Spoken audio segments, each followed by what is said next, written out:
There we go. What's good, everybody? It's the HHN special report, and we're back again. Who is it? This is Hurricane Hood News and Reviews, bringing you in the house again. Said the pack of men, ladies and gentlemen, from the left, right. We're back again. Who is it? It is Hurricane Hood News and Reviews, bringing you in the house again.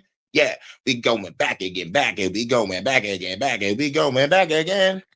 For the very first time, the word we get for right checks, I write rhymes. Da, da, da. We going back to the HHN special report. And let's get this out the way real quick. Talk about Kristi, Noem, and Epstein and the Iran war. And first things first, gonna start off celebrity break news, whatever the fuck. 50 Cent and T.I. and I think Ja Rule is involved now. T.I.'s son. There's all a whole bunch of celebrity shenanigans to keep people brainwashed. I find it to be highly, funny because of some bullshit. It's like 50. Just battle T.I. in the verses, or battle somebody else from New York and have a New York versus. Because everybody really want to see 50 and Ja Rule, but like if people want to, go with more popularity and all this shit, 50 not going to motherfucking come on now. You know what I'm saying? But but real shit, 50 is going to use majority of the music from his first two albums and probably two songs from the Curtis album. and some tracks from the motherfucking TOS motherfucking shit and the Stunt 101. You might have to pull like Young Buck out of retirement. Let bygones be bygones just for a night, just for the verses. Like it'll be good to see, just to, speculate on a good verses, you know what I'm saying? It's, like 50 versus T.I. or 50 versus Jeezy or T.I. versus Jeezy, 50 versus Ja, you know what I'm saying? Or fuck it, G Unit versus whatever. But what I really want to see is Eminem versus Jay-Z, because Jay-Z talk about like ain't nobody on this caliber. No, man, bitch, fuck you. Jay-Z versus Nas. We got Jay-Z versus M. Jay-Z versus shit. Give me a lyrical guy. I'll say Jay-Z versus Tech Nine on some real shit. And on the speed shit, let's get Do or Die versus motherfucking Crucial Conflict, or Do or Die versus Speedy Not Mobsters, or Do or Die versus 3-6. But like 3-6 going against Bone, that was a good ass fucking verse. Even though like despite the ritualistic shit that was going on, but it's like, like even if people didn't see it or the people unknowingly was doing it, but like it was a great breakdown. I covered it. It was a great breakdown. And like plus it was also some great verses. But I didn't expect the motherfuckers on stage to be going crazy. I expect the motherfuckers in the crowd to be tripping. That's the only thing that blew my mind. I was not suspecting Busy Bone to wild out on stage. But good entertaining verses. Dipset versus the Locks. That shit was lit. That shit was lit like, man, Dipset versus the Locks, nigga. Come on, man. I was there for that battle, nigga. That battle was lit. Tony Yayo and Jules. One of those niggas fell off the stage. That's all I gotta say. Those niggas was lit. And here's what made the Dipset and the Locks. Here's what made that battle so cold. Let me tell y'all why. It wasn't the battle itself. It was the build up to it, right? They was trolling each other. Nigga, Jadakiss was at a jewelry store, right? Cameron pulls up on this nigga. Like, oh, nigga, you trying to get icy on this nigga? Jadakiss couldn't do nothing but laugh. Like, what the fuck you doing here, nigga? So, y'all trying to get icy on us, huh? I'm like, y'all niggas. You know, plus like they was on stage, it was like they y'all brothers, you know, like you like sometimes it get grimy, sometimes it get gritty and shit. Stops people like you want to shoot a nigga. Stops people like a nigga that shoot people for fun. And shouts out to Sheik Luch because Sheik Luch, he let me know that I could actually wear a motherfucking towel on stage and motherfucking stay cool. You know what I'm saying? Because like usually I ain't gonna try to put a towel on because it's hot like a motherfucker, right? But if we spitting and we moving around, we sweating. So Sheik Luch with the towel, like, yeah, I'm like, nigga like Towley said, if it's hot, don't forget to bring a towel. Nigga, bring a fucking towel. Like, nigga, I'm on. Salute Charles, what up, though? Jadakiss went off on that fucking verses. Hell, fuck yeah, nigga, that shit. What he did by himself, I was like, oh shit. But like the whole thing in general, like the way they stage presence was, the way they did they shit, man, I was like, that's how I used to do it. You know, like, that's how we motherfucker like learn how to motherfucking like do this shit as a group and that's solo on stage. You know, like, you know, before I went on stage, I had to learn this shit first. And but this is some hood shit, but the people I was fucking with was very professional. You know, so it was like shit. You know, like when you on stage, you know, like you in the center, you work the center, then you move to the left, work the left, move to the right, work the right crowd, move back to the middle. You know, if you got a hype man behind you, make sure the hype man is working both sides of the crowd and shit. You know, they've got a partner with you. You know what I'm saying? You know, like y'all both work the center, then y'all both scatter, go one end, other person got another, come back, work the middle, boom. You know what I'm saying? Get the crowd engaged, make sure the hype man is on point, say put your hands up, or just motherfucking hyper than y'all. So you know to make sure the hype man gotta be hype. You know, like we was very professional with it. You know, shouts out to Kayla Baller. What's good? What's good? Shout out to everybody. But yeah, but like it's 50 Cent. Only thing 50 had to do was just be like, I accept your verses. I accept. Let's set this shit up. This shit about to be lit. I'm talking about like motherfuckers missed out on a lot of bread. You know how many motherfuckers fuck with 50 to this day or fucking T.I. to this day? You know? But let's get a T.I. versus Jeezy. Who's the biggest trap star? You know, versus type shit. And 50 versus Ja. Let's settle this 30-year-old beef on stage. But no, Ja Rule already did some shit. Ja Rule did some shit against Fat Joe. And to me personally, Fat Joe lost because Ja Rule got hits. I'm talking about like after the versus battle, she was thinking Fat Joe was like, yo, nigga, Ja got hits. He was like, nigga, I forgot he had that one. Who is 50? Let them go on. Yeah, the 50 Cent trash, dog, he done.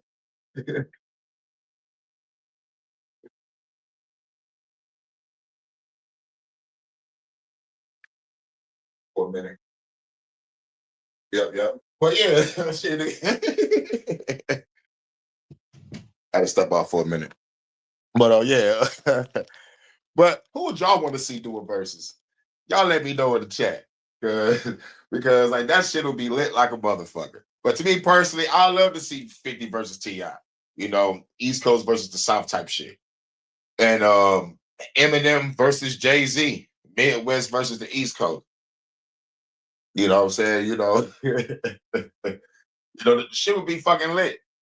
Shit would be fucking lit. I love to see motherfucking real shit. I wish motherfucking UGK was still popping. I want to see UGK versus 8Ball and MJG. That's what I really want to see. Get Bun B with the Pimp C hologram and go against 8Ball and MJG. That shit would be lit. That shit would be super lit. Super fucking lit. For real, for real. 8Ball MJG versus UGK. Come on, that shit would be lit. Ghetto Boys versus NWA. That shit will be lit. What? Ghetto Boys versus NWA. Yeah, let's go. Let's go. Bone Thugs versus Wu-Tang would have been cold too. But Bone, like when it gets 3-6, and it's kind of good that like those two groups went against each other because they kind of got that dark tone. They got a hype tone. They got a gunner tone, grimy tone. They match up. Like that's a perfect matchup. That was a perfect battle. Wu-Tang versus question mark. Wu-Tang could go against Bone. Wu-Tang could go against. I'm talking about like powerhouse groups. Like now, there's no bullshit group. They gotta go against a powerhouse group. So Bone 3-6 is probably the only people that's all right. No. Bone 3-6, Ghetto Boys, NWA. Shit. Poor Righteous Teachers. Cause I'm not saying De La Soul or Slum Village. Like they should go against each other on the hip hop scene. De La Soul versus Slum Village, that'd be nice. That'd be a dog ass battle for some hip hop shit. For the culture. Or like a Tribe Called Quest versus De La Soul. Or a Tribe Called Quest versus Slum Village. That'll be shit. Y'all know it. Wu-Tang versus Boot Camp Click. Yeah, this is a sick butt. 3-6 Mafia versus Ball was fire. Yep. Salute, Paul. Salute, Charles. We in the building. We're just chopping it up before we get off into this news. Now let's get off into it. But fuck that. Hold on. The only reason I talked about this was because of the 50 Cent and the T.I. situation with the kids. And T.I. got online talking about I apologize on behalf of my son going crazy. He had no right to get your mama on a t-shirt and start dancing on graves. That's very disrespectful. We don't do that around here. I apologize on his behalf. But it's still beef, motherfucker. Let's do this shit. In so many words, that's what T.I. did. and that's the end of that. And somehow the Corey Holcomb situation just added another member to the motherfucker. I hate Corey Holcomb. His name is Donnell Rollins. Who knows Donnell Rollins? That's Ashy Larry from the Chappelle Show.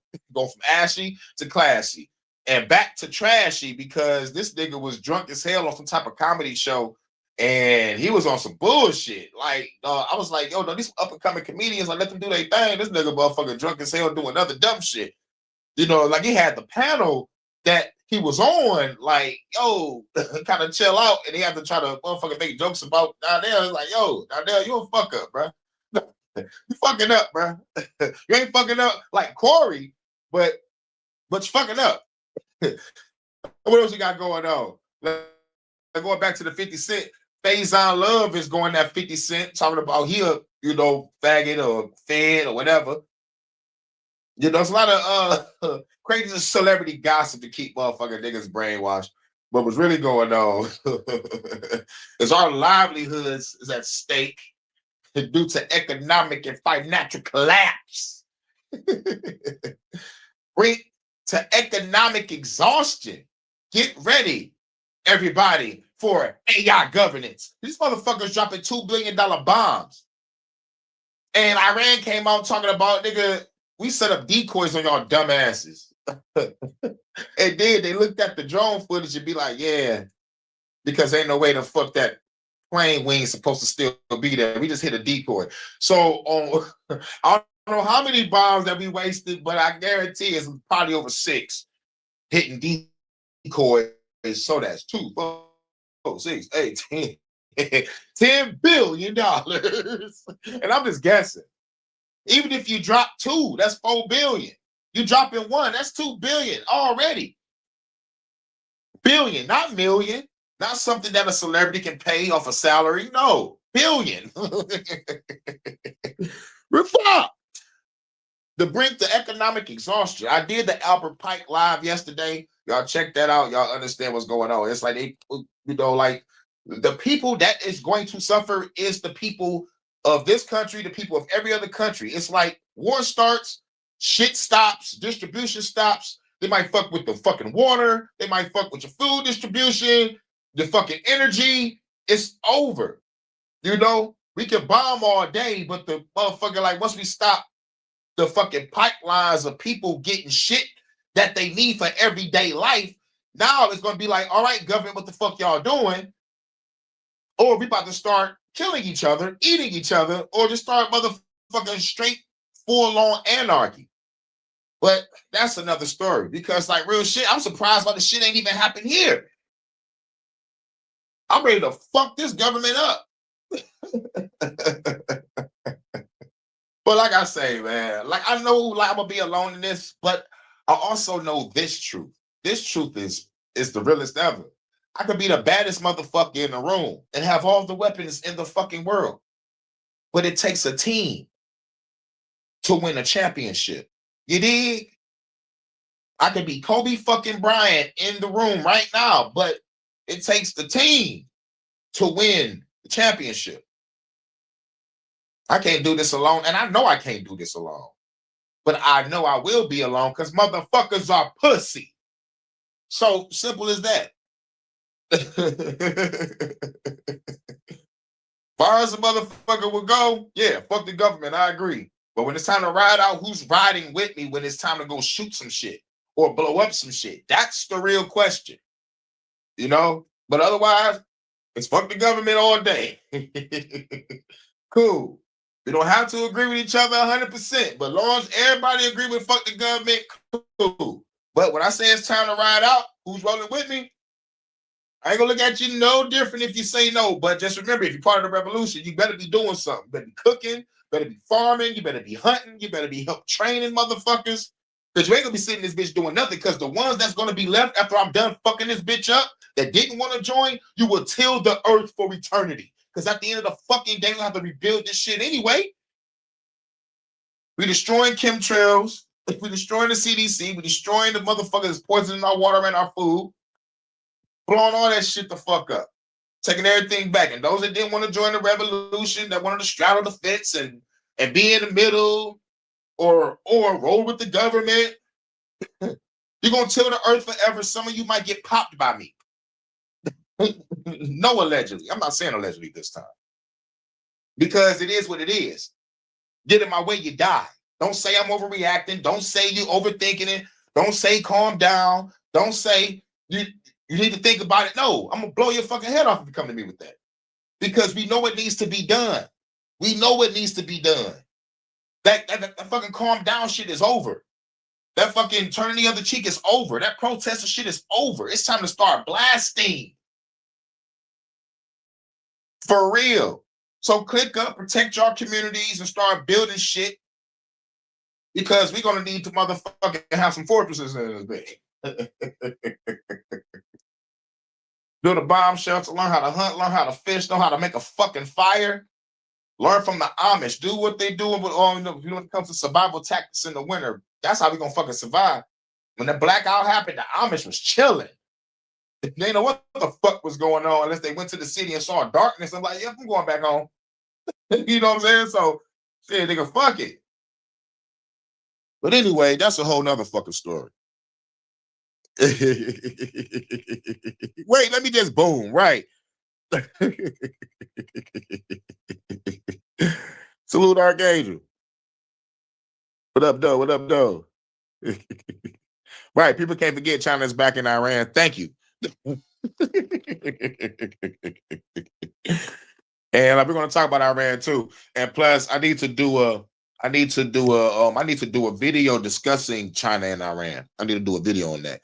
But till then, let's get to the news. HHN special report.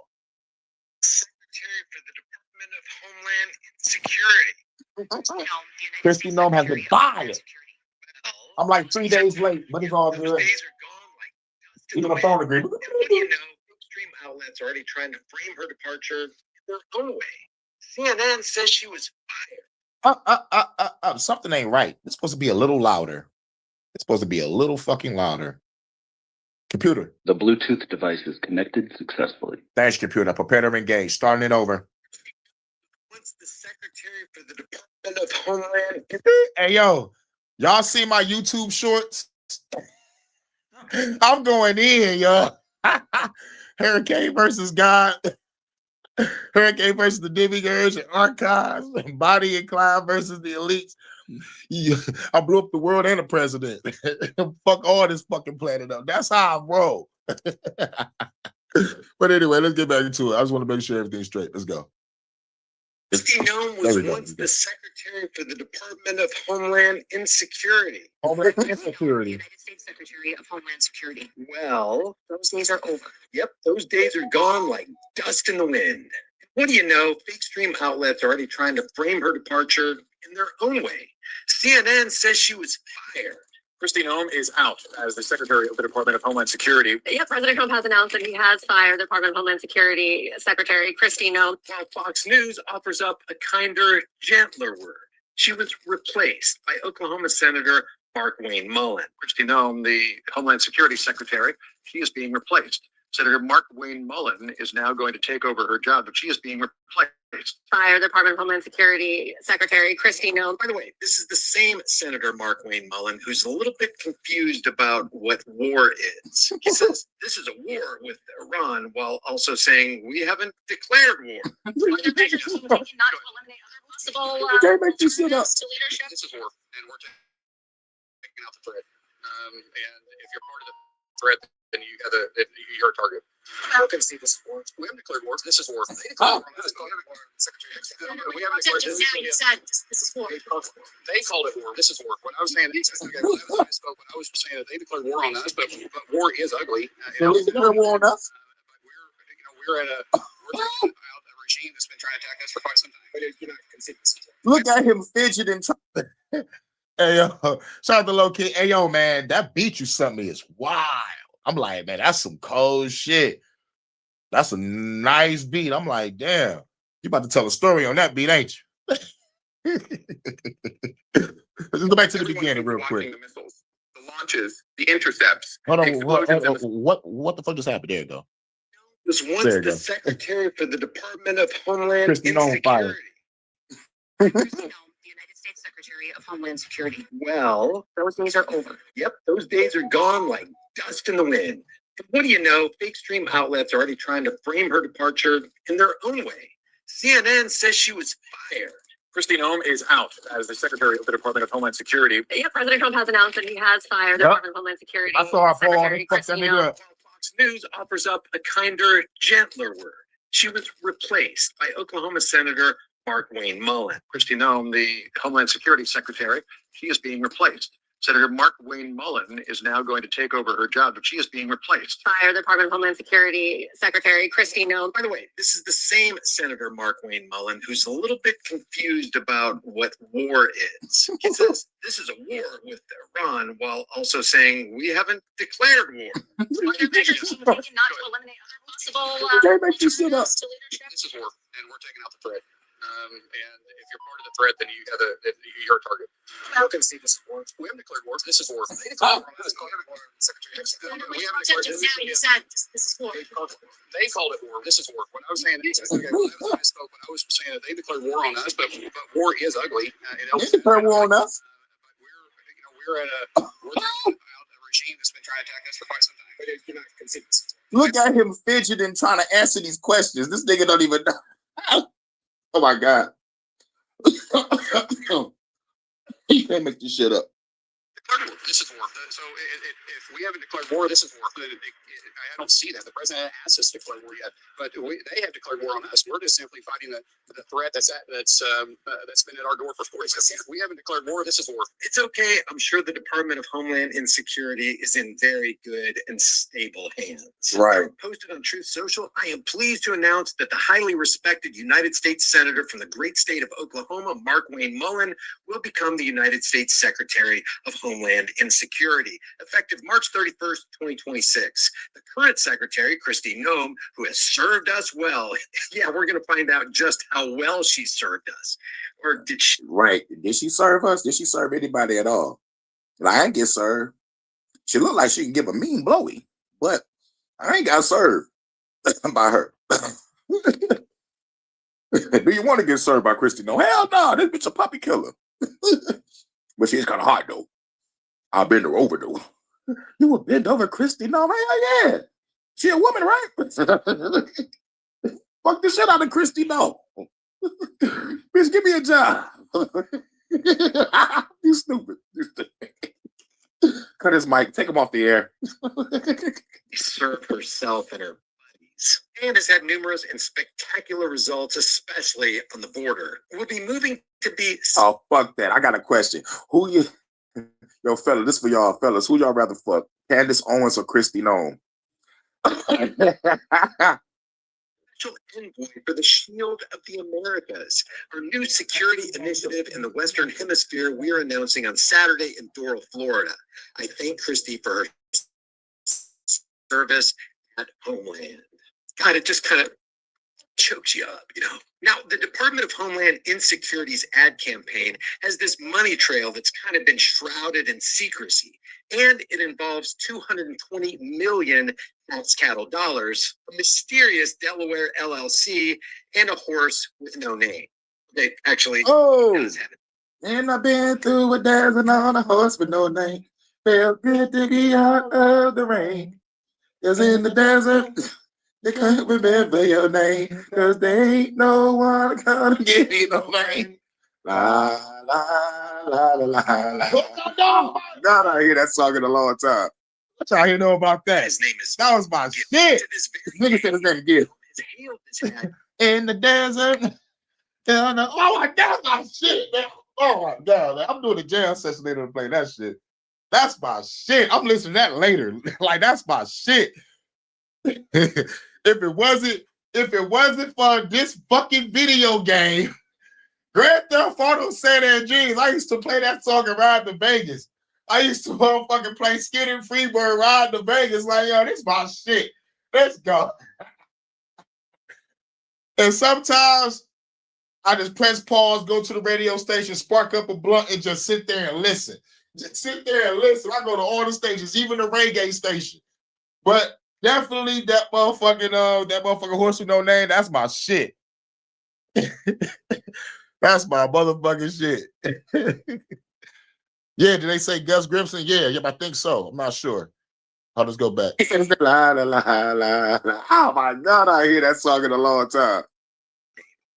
His name is Gil. To this very His name Gil. has hailed this ad campaign as a crucial tool to stem illegal immigration. So crucial, in fact, that DHS, for some reason, bypassed the traditional normal competitive bidding process that federal contracts usually go through. On public documents, the main recipient of the $220 million was a Delaware LLC created just days before the deal was signed. But wouldn't you know it, there was a secret beneficiary to this windfall of cash, and it wasn't Gil. It was the strategy group. Their strategy apparently was to milk the American government of hundreds of millions of dollars with Kristi's blessing. Yeah. Now, if you look at it from a scammer standpoint, or like, look, how like corporations or scammers come in, they milk everybody and they dip. Or somebody get put in place, milk everybody, and they replace her or fire her.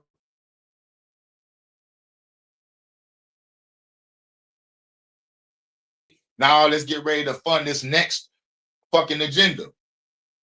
Because motherfuckers knew that Kristi Noem is not a motherfucking person that's supposed to be in that position. And if presidents are not elected, they are selected. You should know that it's not just presidents that are selected.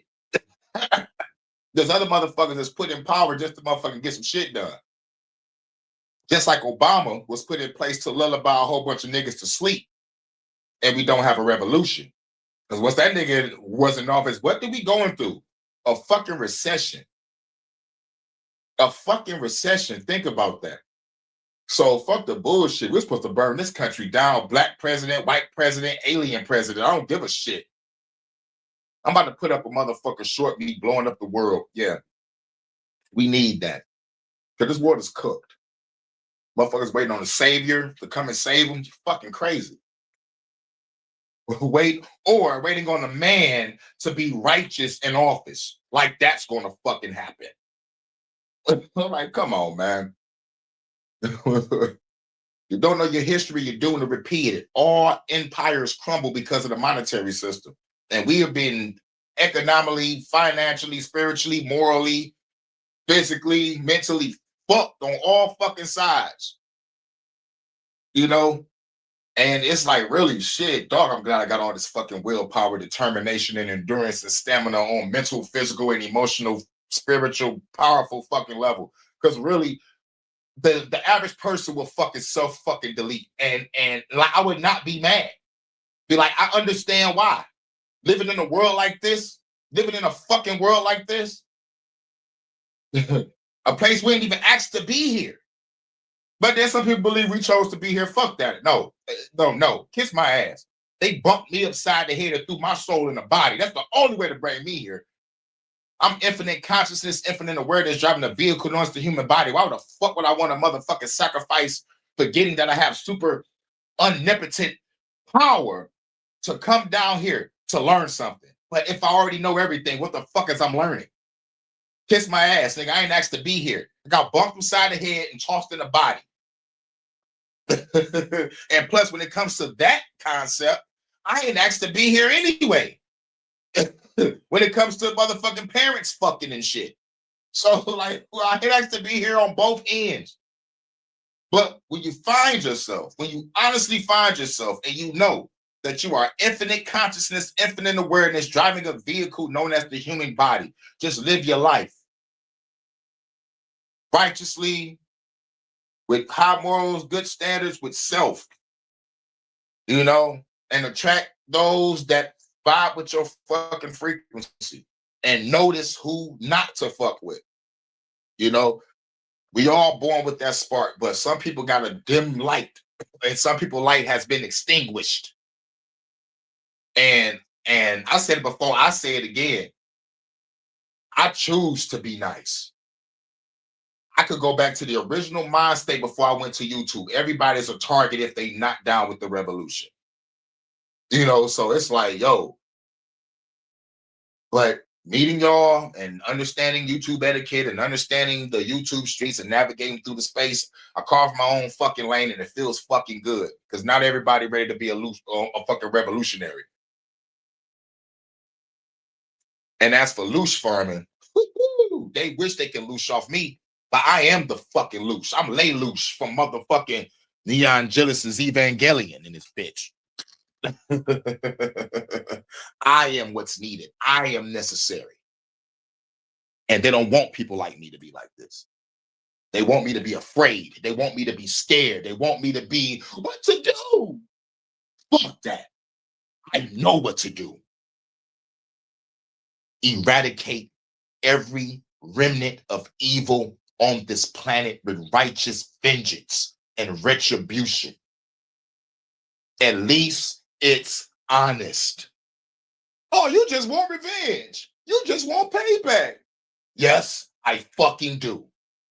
In the name of my ancestors and in the name of each and every one of our future generations that we might not see because they're killing us through the food, through the water, through the air, through disease. Oh, you just need to get some pussy. Oh, yeah, sure do.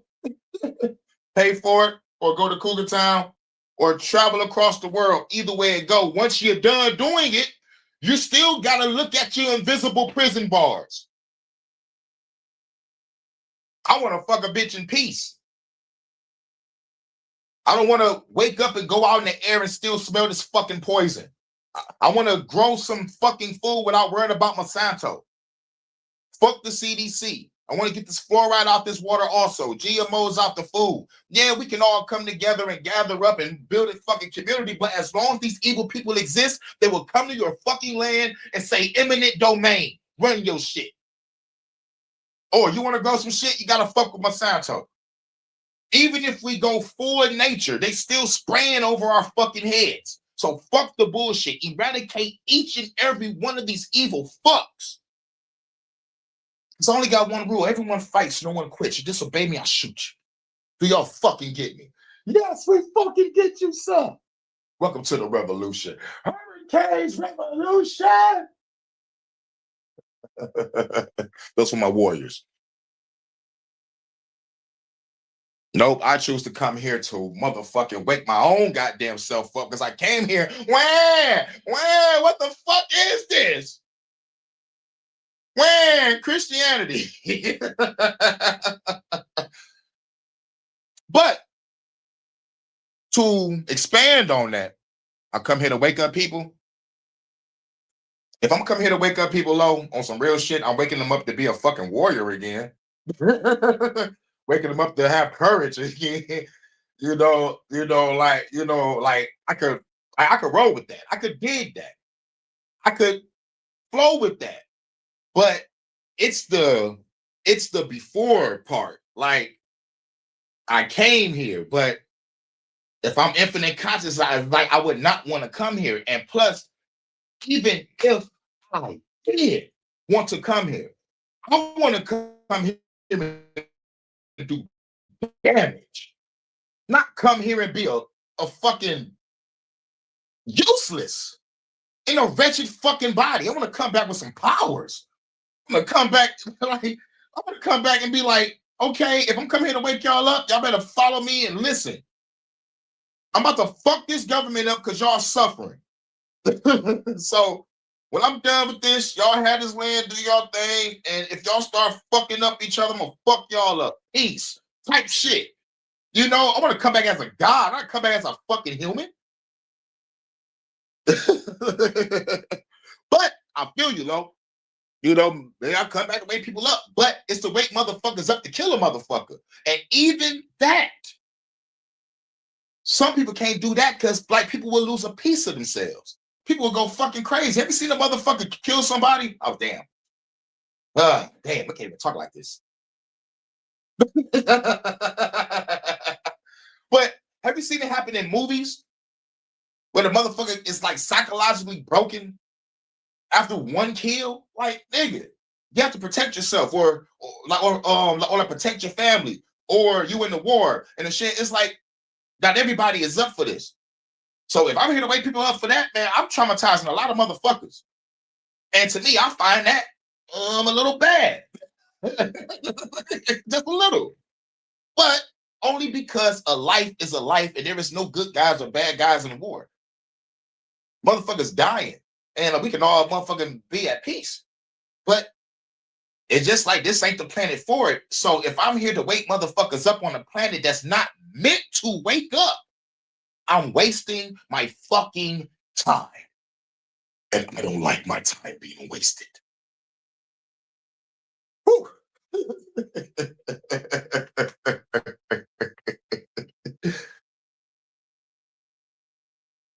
But time is on my side. Yes, it is. But time ain't fucking real. And plus, the only short time we do have is what? Between 50 to 120 years. But if we're being on a fucking planet that's poison, it's like basically, all right, go down there, wake up as many people as you can and get the fuck out. Because you don't got that much time on this planet, dog. You only got like 50 to 120 years. So, like, talk to whoever you can, do whatever you got to do, and get the fuck out of there, man. That planet is crazy. But me personally, I think some spirit entity bumped me upside the fucking head and tossed me in a fucking body.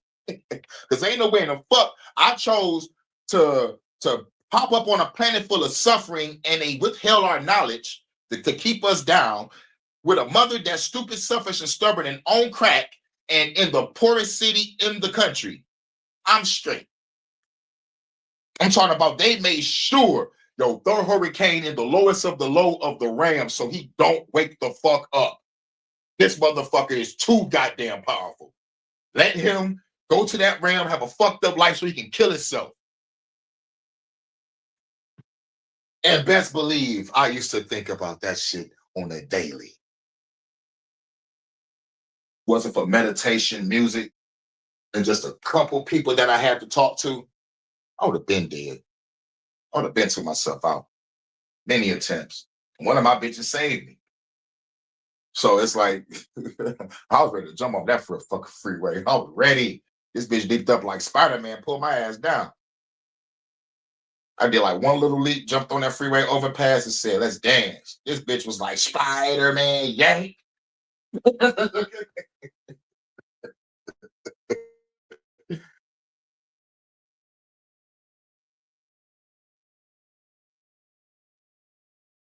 But yeah. All it's all about the love shit. Mastering the chaos part. Okay, yin and yang, balance. I already know it. Peace and love. What the fucking common sense? Nobody wants war. Everybody wants peace. But if you want peace, prepare for war. But why should there be war on this planet? You know what I'm saying? Like, why should there be evil? Why should there be suffering? Because man is doing this shit. Man wants to hold power for so long. It's like, fuck it, just eradicate these niggas and we can have fucking peace. But people are too fucking pussy. Waiting on God. It's like political and religious dogma is keeping us straight fucking stagnant. We're fucked. We're super fucked on all fucking levels. Oh shit, I should open up the link. I'll open up the link in a minute though, for sure. The Strategy Group is this consulting firm with longstanding personal and business ties to Kristi and her senior aides. The Strategy Group played a central role in Noem's 2022 re-election campaign for South Dakota governor, and the CEO of the Strategy Group, which may as well just operate as a laundromat, just so happens to be married to Noem's former assistant secretary, Trisha McLaughlin. That's him hugging up to Kristi right now. Ben Yoho. Shh. Let's listen in while Kristi gets grilled about this very thing by Senator John Kennedy. Thank you, Mr. Chairman. Thank you, Madam Secretary, for being here. President Trump, ably assisted by Mr. Stephen Miller, quickly in the president's second administration developed policies to secure our southern border, policies that you and the Department of Homeland Security implemented. And I congratulate all of you on your success. Properly vetting people at the southern border is not racist, is it? No. Could you answer for the record? No, it is not racist. Properly vetting people at the southern border is prudent, isn't it? Yes, sir, it is. And to do that, we need the border patrol. That's what's up. Yes, we do. And we also need ICE. Yes, we do. I just wanted to get my congratulations on the record. I believe you have a policy, Madam Secretary, that you have to approve all contracts at your department. No, sir, I have a policy in place that I review contracts. My deputy chiefs have the ability to review anything under 5 million. Above that, I evaluate and look at. Okay. And you do that Under 5 million. and to try to curb waste and abuse of taxpayer money. Is that right? Yes, sir. Yeah. That has been extremely effective. We've saved the taxpayers over 13.2. No, bitch, you took over 13 billion. You ain't do shit like that, bitch. You took our money. and had niggas getting fucked up in the street, bitch. You're fired. $1 million just by evaluating contracts, negotiating lower ones, and canceling ones that aren't necessary to do our duties. Oh, waste, abuse, and something else, right, Senator Kennedy? Fraud. Waste, abuse, and fraud. Yeah. How do you square that concern for waste, which I share, with the fact that you have spent $220 million running television advertisements that feature you prominently? Sir, the president tasked me with getting the message out to the country and to other countries where we were seeing the invasion come from, with putting commercials out that told them that if they were in this country illegally, that they needed to leave, or we would detain them and remove them, and they would not get the chance to come back to America the right way. I hate those ads. To run these advertisements, is that right? We had that conversation, yes, before I was put in this position and sworn in and confirmed. So and since did then as well. Did you bid out those service contracts? Yes, they did. They went out to a competitive bid, and career officials at the department chose who would do those advertising commercials. And the people that you ended up picking were people who had formerly done your political work back in South Dakota. Is that right? No, that's not correct, sir. No, it's not, sir. The individuals who I believe the careers. Check out that I am. Well, like real shit is low key track. I'm the feature. I'm the feature, but like that's low key track. But like check out that track. That track is fucking fire. All day, you already know what it is. Blow this fucking planet up. Wait till I drop my next YouTube short. I'm blowing this whole planet up. They chose were two different media firms. There's been conversation about their subcontractors, but we have no legal authority to look into subcontractors on what. The husband of her assistant secretary. Right. It's just complete coincidence. Can you imagine of all the ad companies out there, it went to that company? Right. It ain't what you know, it's who you know. Is it? Just to give you a little perspective on this past year in 2026, to run a 30-second Super Bowl ad ran anywhere from $8 to $10 million. God damn. She spent $220 million on a handful of ads. Where did all that money go? Right. You're saying that you're justifying that President Trump approved this ahead of time, is my understanding. We had conversations about making sure that we were telling people. I'm asking you, sorry to interrupt, but the president approved ahead of time, you spending $220 million running TV ads across the country in which you are featured prominently. Yes, sir. We went through the legal processes. Did it correct? President know you wanted to do this? Yes. He did. Yes. Okay. One thing, Senator, I think would be helpful to know is how effective that communications has been. That Well, they were overwhelmingly effective in your name recognition. I personally just, to me, it puts the president in a terribly awkward spot. And I'm not saying you're not telling the truth. It's just hard for me to believe. The president. Yeah, she's not telling the truth. And he doesn't want to say that she's not telling the truth because they're playing for the same team. They're playing for Team Red, so they got to play nicey. And this is a rare thing to see. A Republican senator is tearing up a Republican That breath talking like freedom. for a major department within the government. As I do, that you said, Mr. President, here's some ads I've cut, and I'm going to spend $220 million running them. That he would have agreed to that. I don't think Russ vote. Committee. Wolverine boots. My research shows that you did not bid them out. That you picked. In fact, one of the people you picked, the strategy group. Safe America Media was a company formed 11 days before you picked them, and that the strategy group got most of the money, and the head of that is married to your former spokesperson. Look, we all have friends who are qualified. I'm not quibbling with that. It troubles me. A fifth to a quarter of $1 billion of taxpayer money when we're scratching for every penny and we're fighting over rescission packages. I just can't agree with Madam Secretary. Are you still running those ads? Senator, I did not have anything to do with picking those contractors. I know politicals at the Department of Homeland Security did. Are you Their still running officials those followed ads? the competitive bid process. Are you still running Everything those was, ads? I think the ads are due to end here in March. I think within a week. I'm not sure. The one that is running is Those ads was irritating like a motherfucker. Because, hey, bitch, if you don't got your shit together, we taking your ass away. I'm Kristi Noem. focusing on angel families. Have you seen that? It is the one that's talking about this is our why. This is why we work every day. It's for the angel families and their victims that need. Let's just look at one of these 1-minute ads straight from the Department of Homeland Security website. An illegal alien from Guatemala charged with raping a child in Massachusetts. An MS-13 gang member from El Salvador accused of murdering a Texas man. A Venezuelan charged with filming and selling child pornography in Michigan. These are just some of the heinous migrant criminals caught because of President Donald J. Trump's leadership. I'm Kristi Noem, the United States Secretary of Homeland Security. Under President Trump, attempted illegal border crossings are at the lowest levels ever recorded, and over 100,000 illegal aliens have been arrested. If you are here illegally, you're next. You will be fined nearly $1,000 a day, imprisoned, and deported. You will never return. But if you register using our CBP app, what's the use of fighting them if they get his son home? What's the use of finding them some bread? Like I thought, get like 7G. Oh, you in another country? $20 million for an ad campaign. How much do you think they charge per second for this video alone? How much would you have done it for? Back to Kennedy's questioning. After the two killings in Minneapolis, and I think there's a lot of video on it, Madam Secretary. I think people can see the video and draw their own conclusions. Are you in the department conducting an investigation of those? Sir, the investigation is being led by the FBI.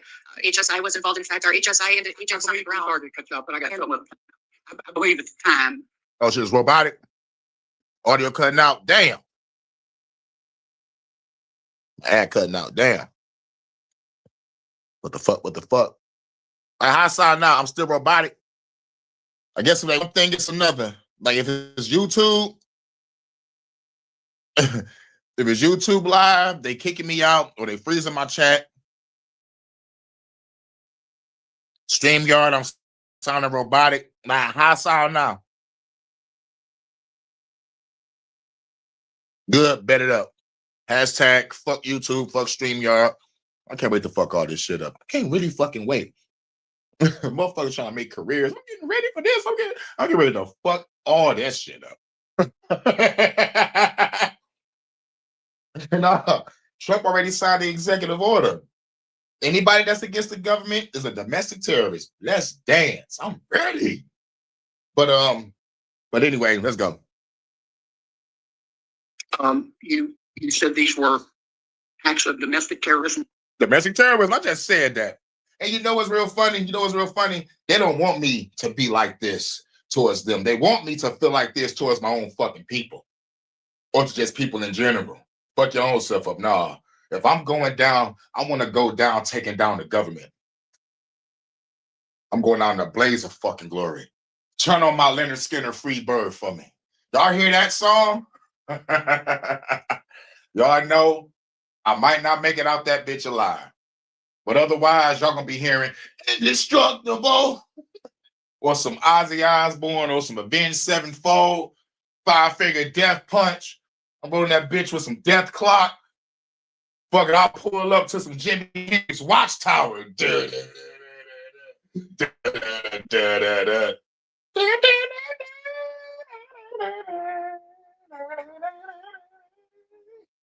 There must be some kind of way out of here. Every job is to me. There's too much confusion.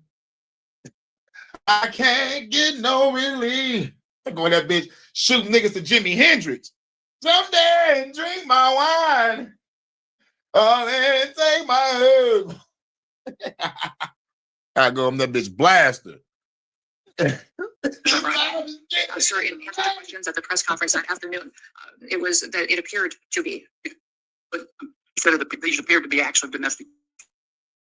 As I've said previously in this hearing, is that Madam Secretary, did you say getting information from a chaotic scene on the ground and relaying information to the American people. Now, again, those videos are public. People can draw their own conclusions. I think it'd be safe to say you got some pushback on that. Would that be fair? Yes, sir. And you had some criticism. I'm not saying the criticism was accurate or inaccurate. I think you did. What got my attention was that you blamed those statements on Mr. Stephen Miller at the White House. Did you not? No, sir, I did not. And in fact, where you're seeing that is in a news article of anonymous sources. And anonymous sources say a lot of things, but I've never said that at all. You're in the minutes I've been to the range. Your words quote everything I've done. But I do got to go back. Thanks for reminding me. And Stephen. Sir, Look where at did this you see rapping these and things? studying and shit. On January I'm doing some other chat. 2026. Mm-hmm. Your words accurate. I am working with the president that day. We were working to get as much information as possible. That is what we need to do. Sir, I did not do that.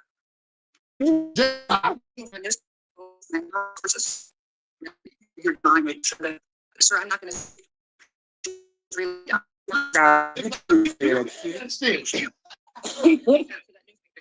You. So what it looks like we've got here is another government liar on our hands, another cover up. Let me know what you guys think. Yup. Damn, my audio got bad again. Shit.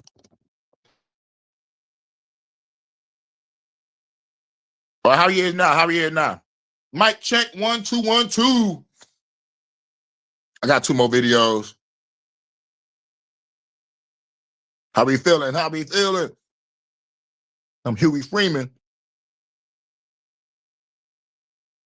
Where the fuck is my banner at?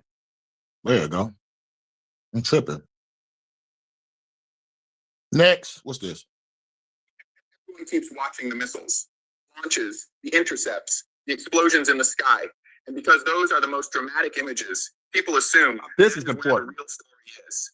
It isn't. The real story is the map. Because before you missile, long before you compare air forces, long before you even first. We've been seeing this motherfucker for the past year. I think I covered like 2-3 videos on him. Probably 2. But yeah, one thing I don't like is you talk about everybody else culture and you be on point. I love his presentations. But no country, nigga. China's pretty fucked up too now.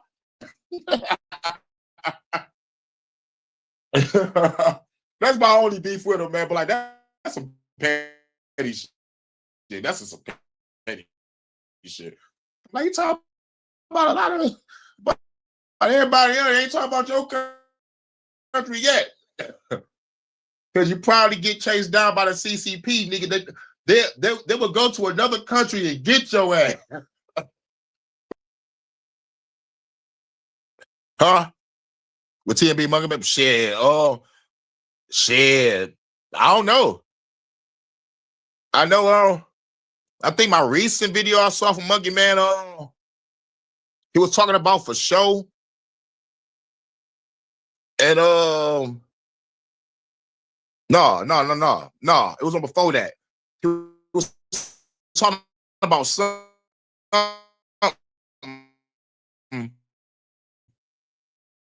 And he said something about like we got to do some music or some shit like that.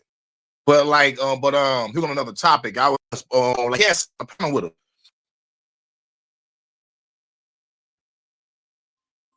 Yeah, my people call. I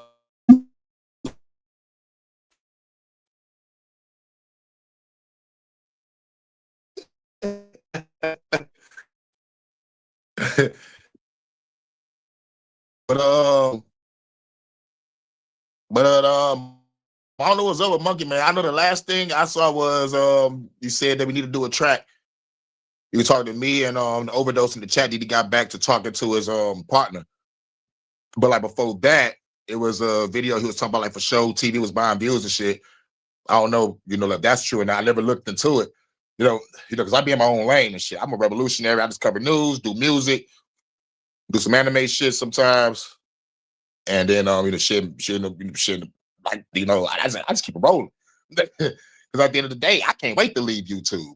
I can't wait to leave this shit. I can't wait. I'm already there. I'm already there mentally. I'm just still putting out this information, drop all my last songs, and I'll let y'all know when I'm out. Chill in another country for a minute, give me some rest. Still do some back and forth shit here because I got some shit that I'm building.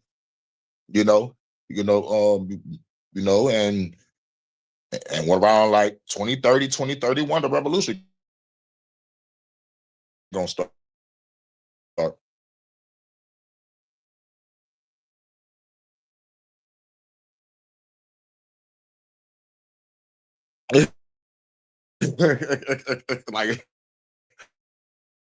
like real shit. I can't take YouTube seriously. On some real shit, because outside of this, I'm a whole nother motherfucker.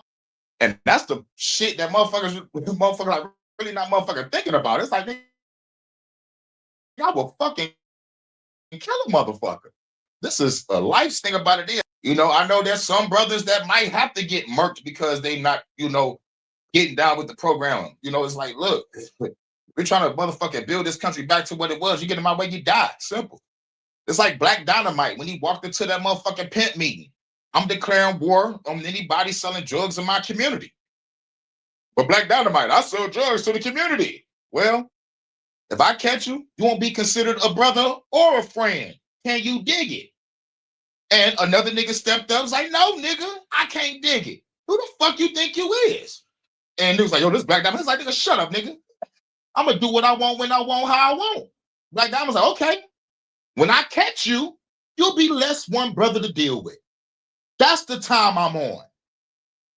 Give a fuck about this YouTube shit. I'll make the whole world mad because I'm taking away their fucking government or their fucking religion.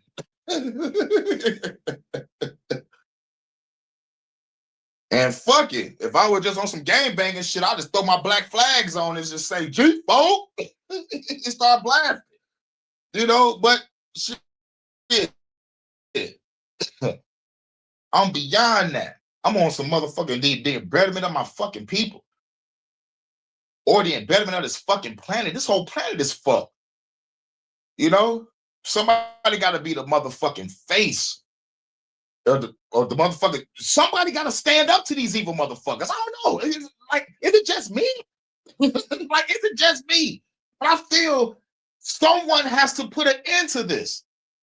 And this is not no calling from God. This is not no calling from the devil or no calling from aliens. Like, look around you. Don't you want change? I'm looking at the common sense part. If they're killing us through the food, through the water, through the air, through disease, let's go to these spots, stop, drop, shut them down, open up shop, or just stop and drop on their asses and don't open up shit. Much love, Dr. Chocolate. See, that's the doctor that heals you. You know what I'm saying? She's the doctor that teaches you how to heal. I'm the doctor that teaches you how to kill. I'm Dr. Blight. Much love, Dr. Chocolate. Hey, baby. How you doing? Can you dig it?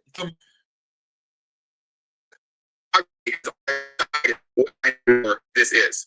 And once you see that map clearly, something very uncomfortable becomes obvious. It is the most fractal piece of the war over a narrow corridor that carries oil, food, capital, political power all the time. A war where one side sits inside a mountain forest and the other side sits across an exposed and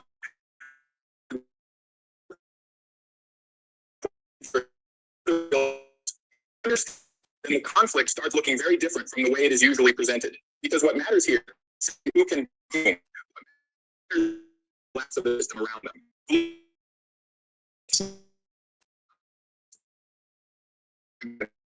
There is a narrow passage at the mouth of the Persian Gulf that is so small, so physically restricted, the global economy depends on it. Yet it does. This is one of those places that reminds you how fragile it is. And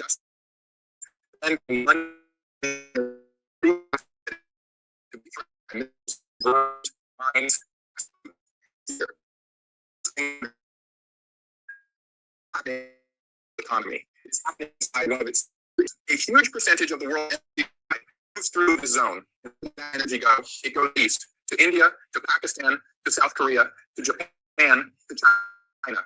These are not minor consumers. These are some of the biggest economic engines on Earth, which means the Gulf is not just a regional theater. It is one of the pressure points of the global system. If that corridor closes, even partially, the consequences spread far beyond the Middle East. Shipping costs rise, insurance costs rise, energy prices jump, war damage. That is just a structural vulnerability. This is why the Gulf is so important. But energy is only half the story, because the same states that export oil across these waters import something just as essential in the opposite direction.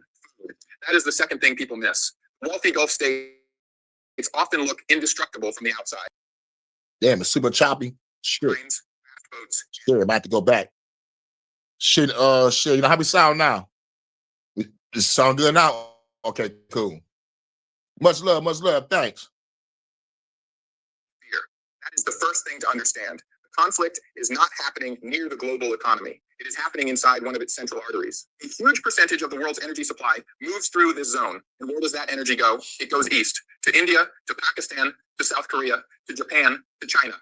These are not minor consumers. These are some of the biggest economic engines on Earth, which means the Gulf is not just a region, it is one of the pressure points of the global system. If that corridor closes, even partially, the consequences spread far beyond the Middle East. Shipping costs rise, insurance costs rise, and jump. Factories feel it. And that is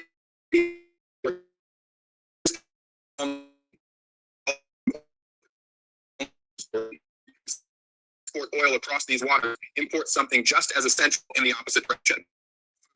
That is the second thing people miss. Wealthy Gulf states often look indestructible from the outside. Glass towers, financial districts, luxury infrastructure, artificial islands. They look permanent, but much of that permanence is an illusion created by uninterrupted trade, because many of these states are not naturally self-sustaining. They are not food secure in the traditional sense. They are not agriculturally resilient.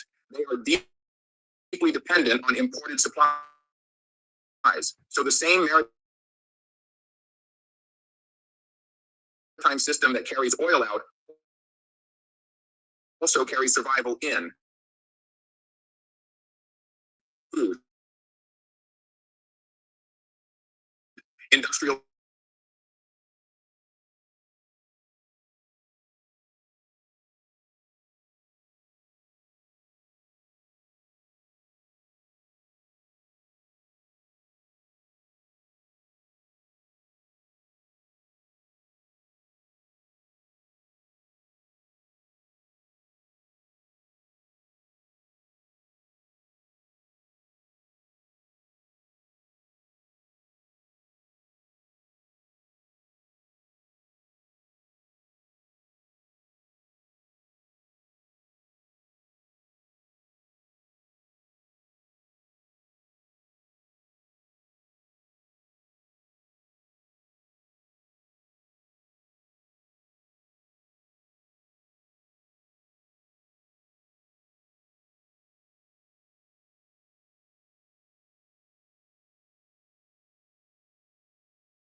in those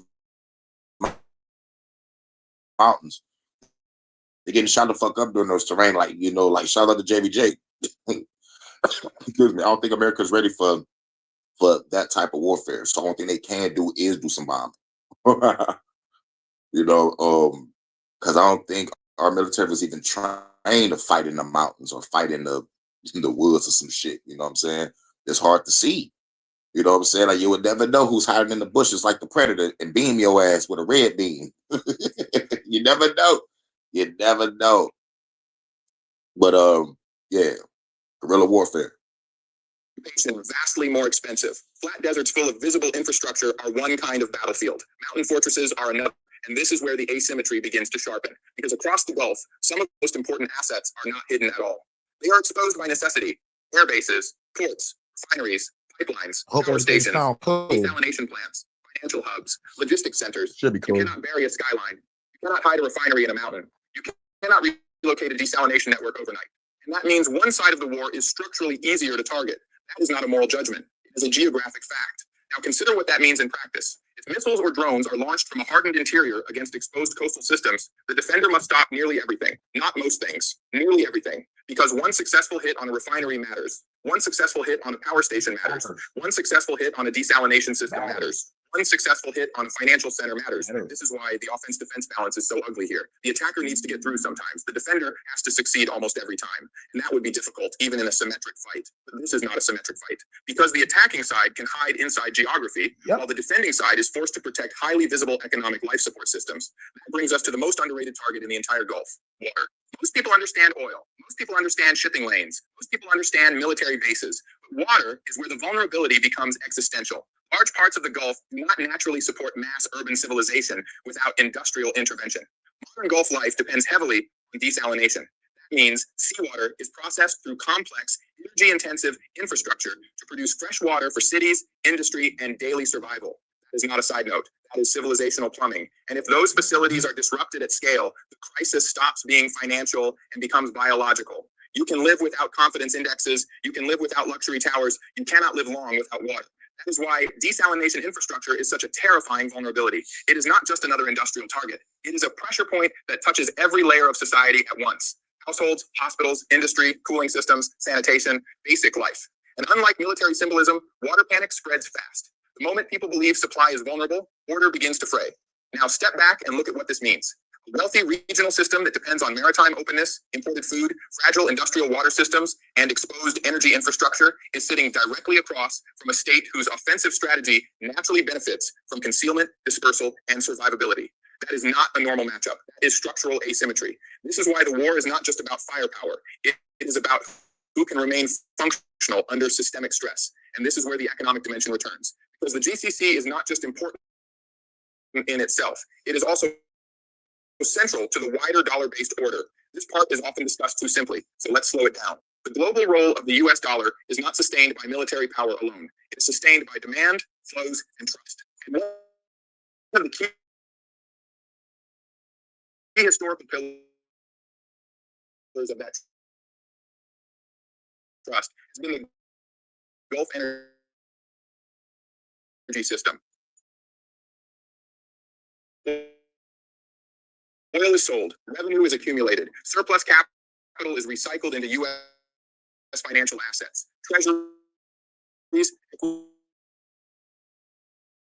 equities, real estate, funds, partnerships, I think my shit's fucking projects. up. That loop matters. It ties energy to finance and finance to American power. So if the Gulf becomes unstable enough that these flows are interrupted, redirected, or consumed domestically, reach the valuations will continue feeding global finance. Forced to spend confidence getting stressed. The more that stress matters. This is why a war in the Gulf is never just a Middle Eastern event. It is a systems event. It strikes energy, trade, finance, and security all at once. And once a conflict reaches that level, every major power has to calculate its position. Europe cares because energy matters. Asia cares because supply matters.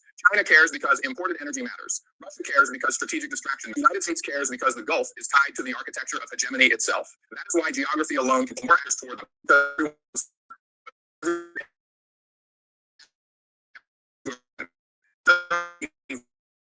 Maybe everybody got their hand in the cookie jar or they got their hand in the pot. That's what he said in so many words. That would be another mistake. Mountain fortresses protect, but they also confine. A state can use terrain as shelter and still suffer from internal fragility. Iran has its own structural weaknesses: supply chains, reservoirs, dams, urban concentration. If an opposing coalition is bearable, then civilian infrastructure becomes part of the war. That means To make everyday life unbearable. That's the key word, mind you. But like motherfuckers in the mountains. And yes, it's a safe spot, but at the same time, like you said, they're confined. But also at the same time, let's just say motherfuckers could be putting some bombs on fault lines, causing earthquakes.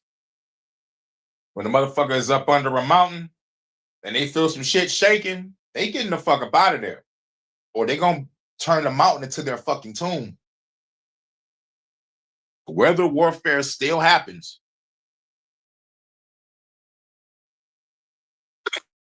water networks, transport systems, hospitals, refining and distribution nodes. And once that happens, the war shifts into a truly terrifying phase, not battlefield attrition, societal attrition. Logic becomes simple and monstrous. If you cannot break the state through leadership decapitation or military suppression, then perhaps you can break the society that sustains Make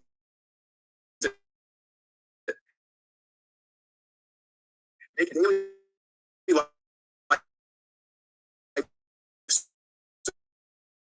so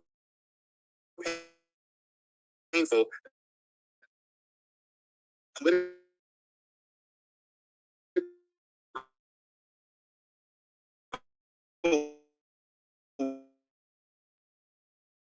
Political loyalty cracks. Make urban survival so difficult.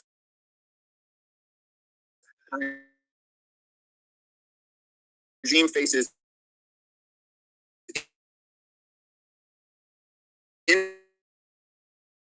internal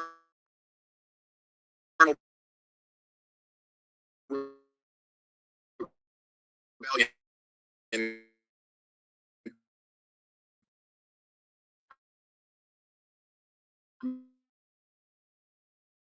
mass displacement.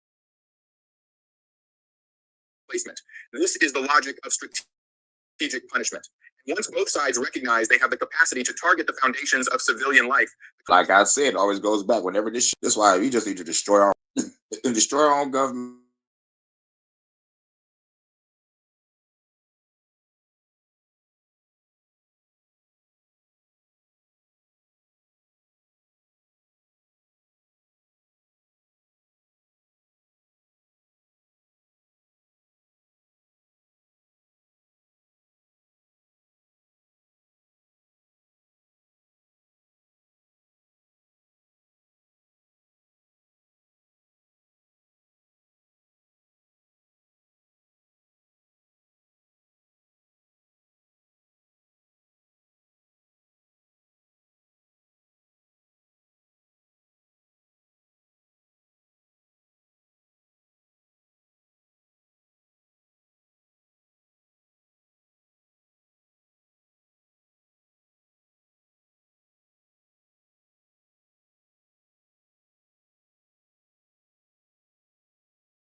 Pain are you willing to inflict? This is where culture, ideology, and political psychology become decisive. I think Because we not got all states evaluate pain the same way. Not all societies fear loss in the same order. Some systems are built around prosperity and normalcy. Some are built around resistance, sacrifice, and survival under pressure. And if one side believes endurance itself is victory, then escalation management becomes much harder. This is why ideological structure matters. A materialist, trade-dependent order calculates risk one way. A siege mentality, martyrdom-inflected resistance state calculates risk differently. That does not automatically make one stronger in absolute terms, but it can make one harder to coerce. And if coercion fails, then strategy starts running out of easy answers. That brings us to the most dangerous question in any war like this: ground troops. Because at some point, every war built around air power runs into the same wall. If the enemy can still produce, still hide, still launch, still govern, still mobilize, and still resist, then bombing alone does not solve the political problem. Air power can punish, it can degrade, it can destroy visible systems. What it cannot reliably do by itself is occupy, administer, and permanently reorder a large, in the simplest sense many people imagine. Iran is larger, more mountainous, more nationally coherent, and far more likely to turn invasion into prolonged absorption warfare. Supply lines would be brutal, occupation costs would be immense, urban resistance could metastasize, mountain warfare would punish mobility, the number of troops required for durable control would be staggering. And once a superpower faces that reality, its options narrow quickly. Continue relying on air power and hope systemic collapse occurs. Escalate to ground intervention and accept a massive long war burden. Or search for some form of settlement, ramp, or disguised retreat. None of those choices are attractive, which is why the temptation to escalate in another direction always lurks. Nuclear signaling, not necessarily immediate. yeah. I think my YouTube fucking up, y'all. I don't know what the fuck it is. YouTube, StreamYard. What the fuck?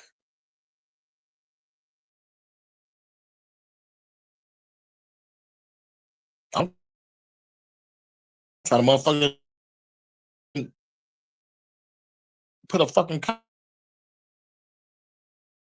comment out and ain't even let me do that.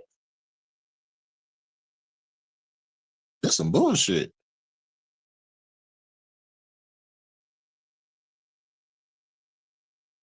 God damn. I'm trying to get through this goddamn live. They're not letting me fucking do this shit.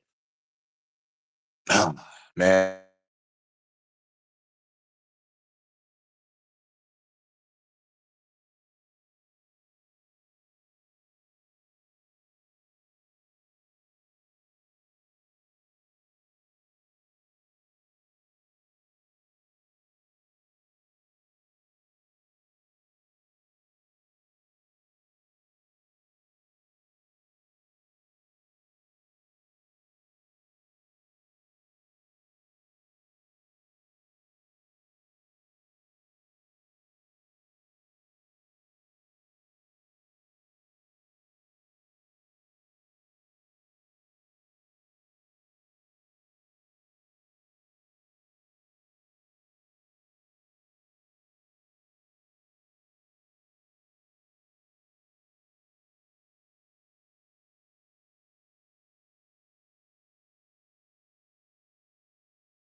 This shit.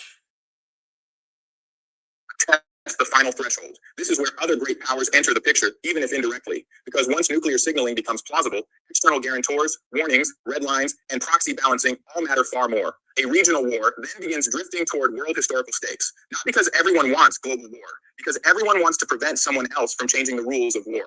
That is why great power involvement becomes more likely the deeper the Gulf crisis goes. Europe may be pulled by energy panic and alliance obligations. Russia may be pulled by strategic opportunity and escalation control. China may be pulled by energy dependence and anti-hegemonic interest. The United States is already in by definition. And once multiple great powers are calculating the same corridor, the conflict stops being a regional war with global consequences. It becomes a global crisis unfolding through a regional war. This is why the map matters so much. It tells you where the pressure points are. It tells you which assets are exposed, which systems are artificial, which societies are dependent, which terrain protects offense, and which corridors the world cannot afford to lose. The map tells you why economic panic spreads quickly, why military defense becomes expensive, why civilian infrastructure becomes a strategic target, why ground war is so dangerous, why great powers cannot easily ignore the outcome, and perhaps most importantly, the map tells you why this war is not simply about defeating an army. It is about breaking or preserving a system. The Gulf system, the energy system, the water system, the maritime system, the dollar finance system, the regional security system. That is what is actually at stake. And once you understand that, the conflict stops looking like a standard military confrontation. It starts looking like a contest over the operating foundations of the current world order. One side's logic then becomes clearer. If you cannot overpower the hegemon directly, attack the hinge points that make hegemony function. Attack the corridor. Attack the confidence. Attack the exposed infrastructure. Attack the cost structure. Attack the belief that the Gulf can remain safe, rich, and globally integrated under American protection. If that belief breaks, the consequences travel outward. Investors rethink, allies hedge, markets wobble, security assumptions erode, alternative patrons gain room. The price of maintaining order rises, and then the stronger power is forced into the ugliest question of all. How much are you willing to spend financially, militarily, politically to keep this system alive? That is where empires get hurt.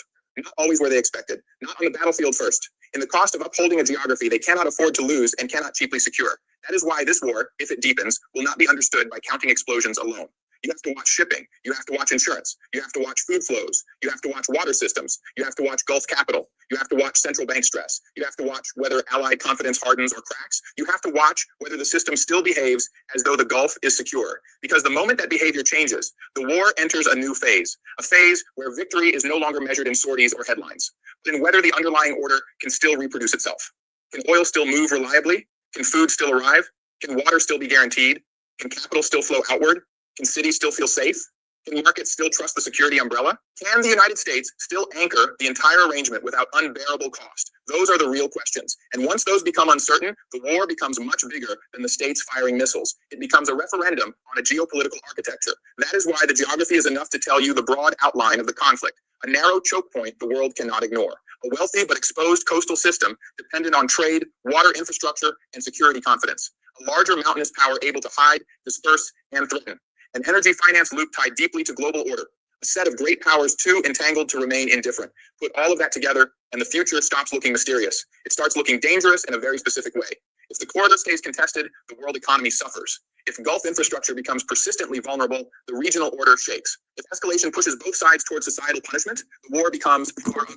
If ground intervention begins, the conflict deepens massively. If nuclear signaling enters, the great powers move closer to the center. And if the Gulf can no longer perform its role as the stable hinge of the existing order, then the crisis will not remain regional for long. That is why the map matters more than the speeches. The map shows you that this war is not sitting on the edge of the global system. It is sitting directly on one of the places where the global system is thinnest, richest, most artificial, and most vulnerable. Which means the real issue is not who can inflict damage. Both sides can. The real issue is who can survive a prolonged assault on the systems that make modern life possible. And in that kind of war, you do not start by asking who is stronger in theory. You start by asking who is more exposed, who needs open trade more, who needs imported food more, who needs desalinated water more, who needs global investor confidence more, who needs the current order to remain stable more. Because the side that needs more is often the side that can be coerced more. And once that becomes true, geography is no longer just background. It becomes destiny. Oh, let me know if y'all hear me. We're on the last video. Basically, the more you look at Epstein's entire career, he's a serial financial criminal. There's a major cover-up of that because those financial crimes were directly related to our political process, specifically the Clintons' political fortunes.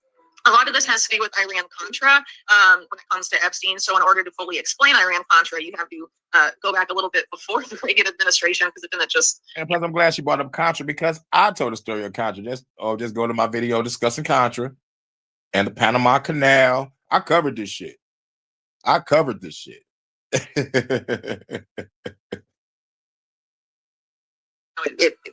There's a lot to it. It's a very complex scandal, and you can argue that Iran-Contra is really a misnomer in a lot of ways, because that was the part of this covert operations going on that was uncovered and the subject of congressional investigations and stuff, but it was a lot more extensive than that, and it involved several other scandals of the period, including the Promise software scandal, in which Robert Maxwell was intimately involved. He was also involved in Iran-Contra, and BCCI, which was the bank that was used to facilitate a lot of these illegal arms deals, drug deals, and all this other stuff that was going on.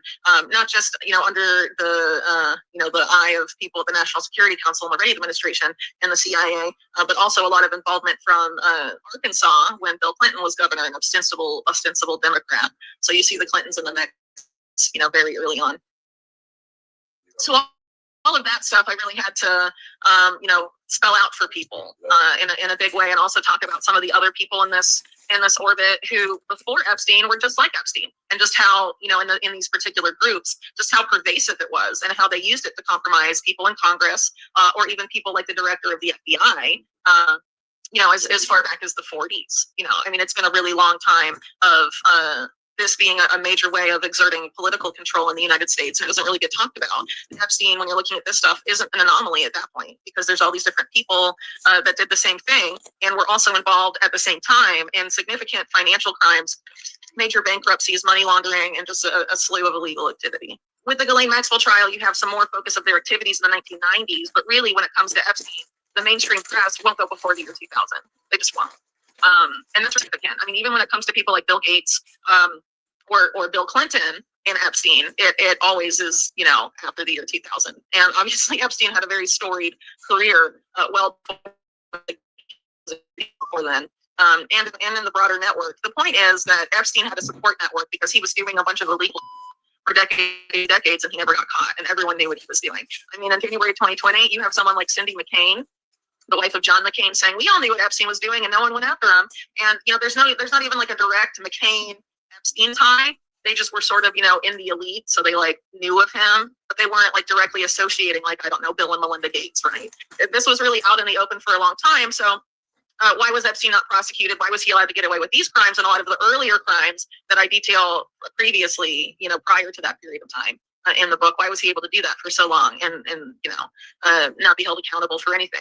One right is that he was the mastermind of one of the biggest Ponzi schemes in U.S. history, which was sort of focused around the collapse of a company called Towers Financial.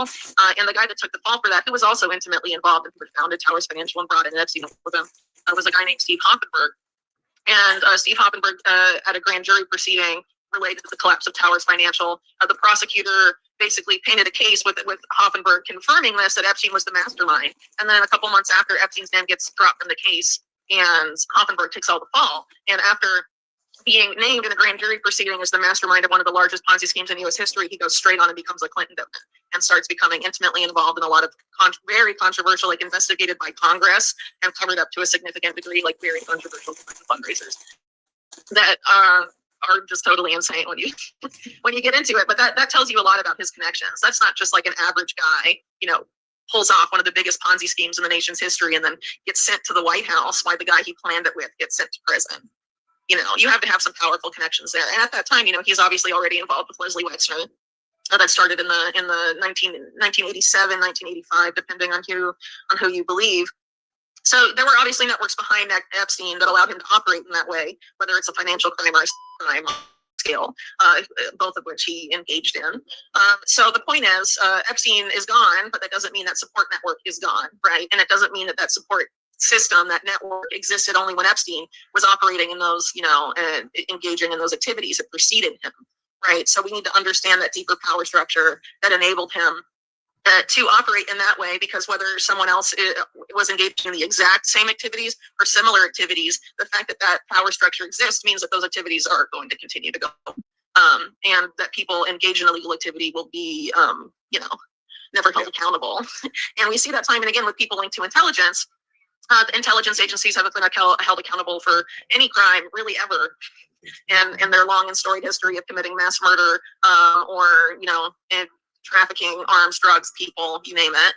The intelligence agencies have done it all and nothing's ever happened. So we need to understand why it is that way and what some of the consequences have been of allowing that system to continue to flourish in the United States. And not just in the United States either, because of course the US is an empire, so you have client states all around the world, and numbering a very high number of them. I mean, we have 800 military bases around the world, right? That's a lot of, that's a lot of places. There's a lot of countries under the US's thumb. If this is the power structure that wields a lot of influence in the US or potentially controls it, depending on how you feel, that obviously is going to wield a lot of influence in all those client states. So this is a power structure that has a lot of influence around the world. If they'll do that, they'll do anything. Yeah, I think it's sort of like a meta scandal. You're looking at someone who really had, I guess, for lack of a better metaphor, had his hands in a lot of pies, right? Right. So he was sort of at the center of a lot of scandals, but not necessarily at the top, right? I think he was more maybe middle management in a sense, but very central to a lot of these things going on, that sort of these networks in which he inhabits are involved in, numerous acts of corruption simultaneously. Yes. He, is there involved in many of them, but not necessarily at the top level, right? I think he definitely had intelligence connections, and there's a lot, to suggest that's the case. I think one of the most, the earliest hints we heard of that was having a Secretary of Labor, Alex Acosta, under Trump, say that one of the reasons he was pressured into giving Epstein a sweetheart deal during his first arrest in Florida was because he had been told by unspecified actors that Epstein belonged to intelligence. But that's kind of, what exactly does that mean? Was he an asset? Was he on the payroll? Which intelligence agency? Multiple intelligence agencies. When you have his close association with someone like Ghislaine Maxwell in the mix, and her father had affiliations with numerous intelligence agencies, it really is an open question. So Robert Maxwell was involved in many things, but he definitely played a major role in undermining U.S. national security by selling bug software to nuclear laboratories in the United States. And this was directly facilitated by well-known statesmen in U.S. history, like Henry Kissinger, for example. And a lot of the people I think that on the U.S. side tend to be those that favor global governance, and they kind of U.S. to have that kind of monopoly on power. Well, I guess I don't really know exactly why that would be, but the silence is very eerie about major aspects of the Epstein case. It ended up being 1,000 pages because as I was writing about Epstein, a lot of the connections that came up, I was just, increasingly aware that a lot of people in the American public, a lot of the names I was coming across, most people weren't going to be familiar with. Correct. The banks like the Bank of Credit and Commerce International, like BCCI, the scandal that involved, or even things like Iran-Contra. People. I don't really give a fuck if you're not familiar with it. Whatever name you hear, you write that shit down. Whatever name you hear, you write that shit down. And when you have time, start looking them up. And you be like, oh yeah, I heard that bitch before. I heard that motherfucker before. Yep, that motherfucker do this, that motherfucker do that. They're like, Hurricane, you well versed in a lot of shit. Yeah. Because if I hear something that intrigues me, and plus you already know the term, follow the paperwork, Or like, you know, like especially if they say a name, you motherfucking find out the full fucking background.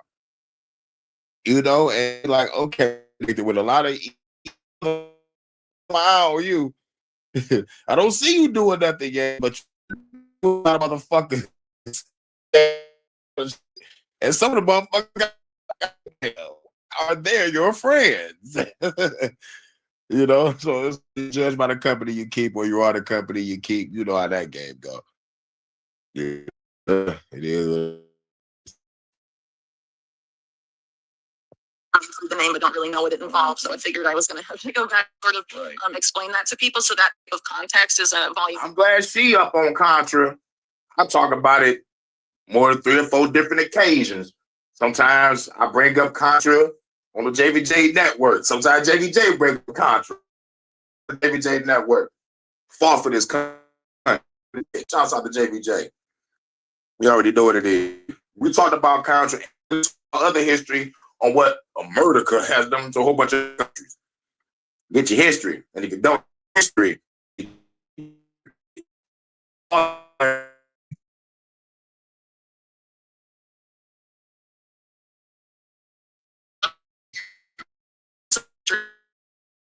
and sort of some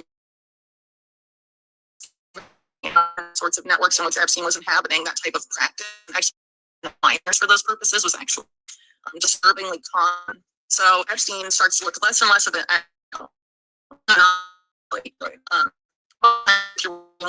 To a sort of effort to, dig up as much as I could, with stuff that's publicly available, really, about Epstein, and also his greatest benefactor, Leslie Wexner, and then also someone like Jeffrey Epstein that described himself in the 80s as a financial bounty hunter. He was hiding or finding looted money for powerful people that's coming. Obviously, he was very comfortable with the offshore financial and all of in addition to becoming involved with Leslie Wexner's finances, he is involved in orchestrating one of the largest Ponzi schemes in U.S. history. The other person he worked with in that, Stephen Hoffenberg, is arrested from the case that he ends up at Clinton.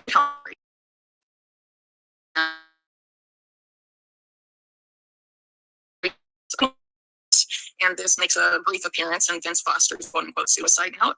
The only mention of Hillary Clinton in that suicide note is relating to her and Khaki Hoppersmith, reading how there's nothing wrong with the finances there.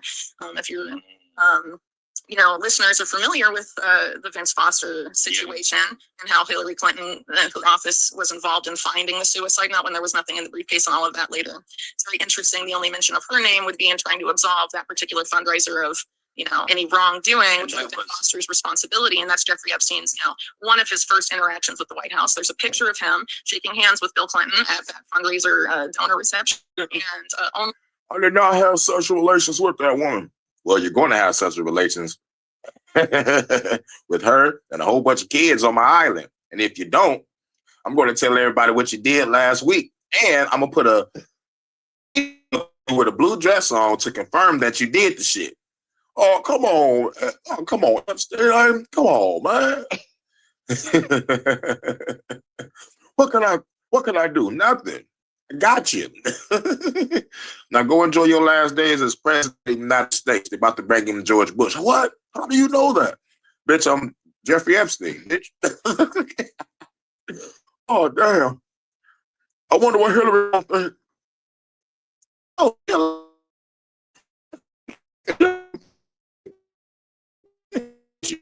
oh, she is. Oh, that's reassuring. Oh, fuck, I had sexual relations with that woman. Bitch had a good blowjob. I love it. UK media covered that when it came out last December.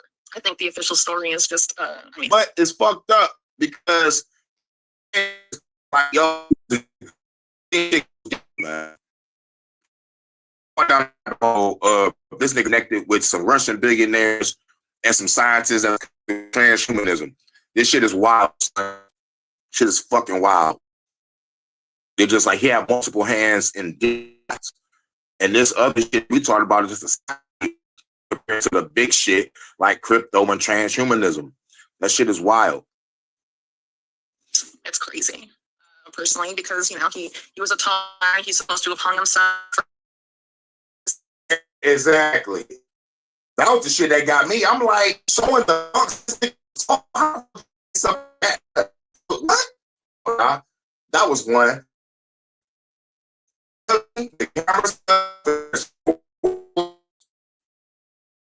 So-called self-deletion or suicide. Wow, just how convenient that all the lights cut off, no cameras off, no guards and shit. Get the fuck out of here. Get the fuck out of here. And yet you hunt a bunk that's shorter than you. With he would have had to curl up in the fetal position to health. It's very physically impossible. We're supposed to leave function that night. You know, the prison guards were asleep. It's a lot of coincidences. Right. He belonged to intelligence. And if you look at, you know, someone like Robert Maxwell, he died off of his God. He had a lot of ties to intelligence. Because wasn't no duty and the cameras was off. Yeah. They cut the cameras off and the guards escorted them out. That's what happened. That's the logical explanation. Cameras off, huh? And then mysteriously committed suicide on a bunk bed that was shorter than him. Oh no. Those three things alone should make somebody be like, Use your common sense, critical thinking, and comprehension skills. Like she said, they have to get into a fetal-like position and multiple times to try to get action or pressure on his neck to snap or some shit. So he's in the he's in the cell jumping, trying to hang himself. That don't make no sense, bro. You know, the walls were closing in on him, and his own daughter, Ghislaine Maxwell, thinks he was murdered by rogue Mossad agents and Sicilian contract hitmen. And that's from his daughter that worked closely with him. So Sicilian contract hitman. What if the guards, they get shut off the cameras and the guards let him out? Epstein thought he was safe and they put a hole in that nigga. Like, yo.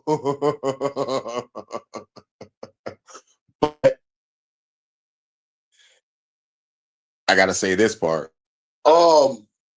His accounts was still open on some cable or some shit. Yeah. He was still bills were still getting paid after he died. So how the fuck are you still alive? Oh. That was the other red flag. I forgot to say that. This nigga still got accounts open. And shit is being transacted, bills is getting paid. Who the fuck doing this? In Epstein's name. I never heard about no Epstein estate. I never heard about no family members that's connected to this guy. It's like this guy's a solo guy. But you hear about his daughter a couple times, but that's it. Family. You know, people that grew up in group homes and shit. People that's on the street that's just straight loners and don't fuck with nobody. You know? And I forgot about the last best agent. The last best agents are the one with no sympathy, empathy. I'm here to complete the mission, and that's it. I forgot about them. They need no empathy for anybody. Mission is first priority. Like, yo. Well, yo, I forgot to add that. Epstein is connected in so many other ways. It's time to look into that. Really connected to. I gotta follow this nigga bloodline. And if I see some names I recognize that I know is fucked up, oh yeah, you're definitely connected. But anyway, let's keep going. if if things get too hot, if you maybe work did work for them in the past, but you become, more of a liability than an asset, things sometimes happen. Well, like I mentioned earlier, the more you look at the people that were around Epstein, even before Epstein gets involved, it becomes very clear that what he was doing was not out of the ordinary for these particular groups, especially like arms dealers, like Adnan Khashoggi. He had an alleged harem of women that he used to blackmail powerful people in the private and public sectors on his yacht, and all other sorts of types of people. Robert Keith Gray, a PR executive that... She making me think now. What if the... out of here, you know, and they exercised all their resources to do it? That could be the case. And if that could be true, then that's all Epstein fought. You was fucking with too many people, too many powerful fucking people that other elites fuck nigga to the yacht. Blam! Nigga got he had a harem of women and he had a whole bunch of people blackmailed. Get that out of here. Hey, yo, Diddy, raid that fucking mansion for all those tapes and get that nigga the fuck up out of here. Don't kill him, though. Don't kill him, though. Don't kill him. Dang. Lock him up, though. We're going to lock him up. Got the tapes? Yeah, no, we got the tapes.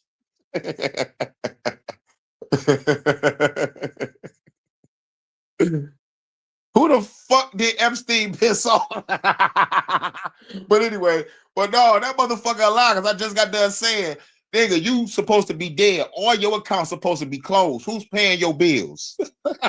You feel me? Who's paying his fucking bills? But anyway. Started working for Adnan Khashoggi around the same time Jeffrey Epstein allegedly did, has an alleged history of sexual blackmail for the CIA. And then you have allegations of Roy Cohn, the well-known New York mob attorney, also being involved in sexual blackmail. Yep. Stuff. Begins working for Adnan Khashoggi in the same period of time in the 1980s. I mean, the more you look, it's quite it's prevalent. But you know how prevalent it is, I can't really say, but it definitely does influence our politics and serving. Like I mentioned earlier about the Epstein-Clinton relationship, he goes from Ponzi schemes to Clinton fundraising. Then he's involved with a lot of the 1996 controversial fundraisers that were investigated by Congress. Clinton leaves office. He's flying around on Epstein's plane, setting up the Clinton Foundation and the Clinton Health Access Initiative. And even Jeffrey Epstein back in 2003 with designing a lot of the philanthropy that became the Clinton Foundation, specifically the HIV/AIDS program. So you have a serial financial criminal creating basically the Clinton political slush fund post-presidency.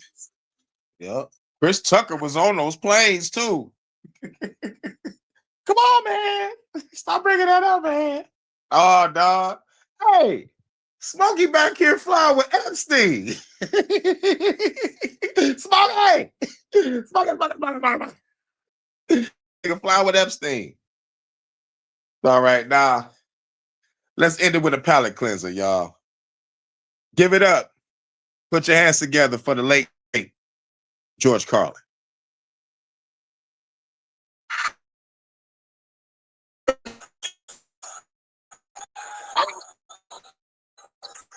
Thank you very much. Well, a lot of things have happened since the last time I saw you. I just want to talk a little bit about that war in the Persian Gulf. Big doings in the Persian Gulf. You know my favorite part of that war? It's the first war we ever had that was on every channel plus cable. And good ratings too, didn't it? Good ratings. Well, we like war. We like war. We're warlike people. We like war because we're good at it. You know why we're good at it? Because we get a lot of practice. This country's only 200 years old, and already we've had 10 major wars. We average a major war in this country every 20 years, so we're good at it. And it's a good thing we are. We're not very good at anything else anymore. Can't build a decent car. Can't make a TV set or a VCR worth of fuck. No steel industry left. Can't get health care to our old people. Can't educate our young people. But we can bomb the shit out of your country, all right? We can bomb the shit out of your country, all right? Especially if your country is full of brown people. Oh, we like that, don't we? That's our hobby. That's our new job in the world, bombing brown people. Iraq, Panama, Grenada, Libya, you got some brown people in your country. Tell them to watch the fuck out. Or we'll goddamn bomb them. Well, when's the last white people you can remember that we bombed? Can you remember the last white? Can you remember any white people we've ever bombed? The Germans. The Germans are the only ones. And the only reason for that is because they were trying to cut in on our action. They wanted to dominate the world. Bullshit. That's our fucking job. Our fucking job.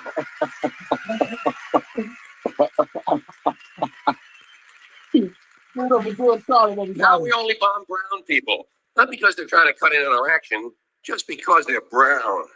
Now you might be noticing I don't feel about that war the way we were told we were supposed to feel about that war, the way we were ordered and instructed by the United States government to feel about that war. See, my mind doesn't work that way. I got what's called faith. I'm not a really good American because I like to form my own opinions. I don't just roll over when I'm told to. Sad to say, most Americans just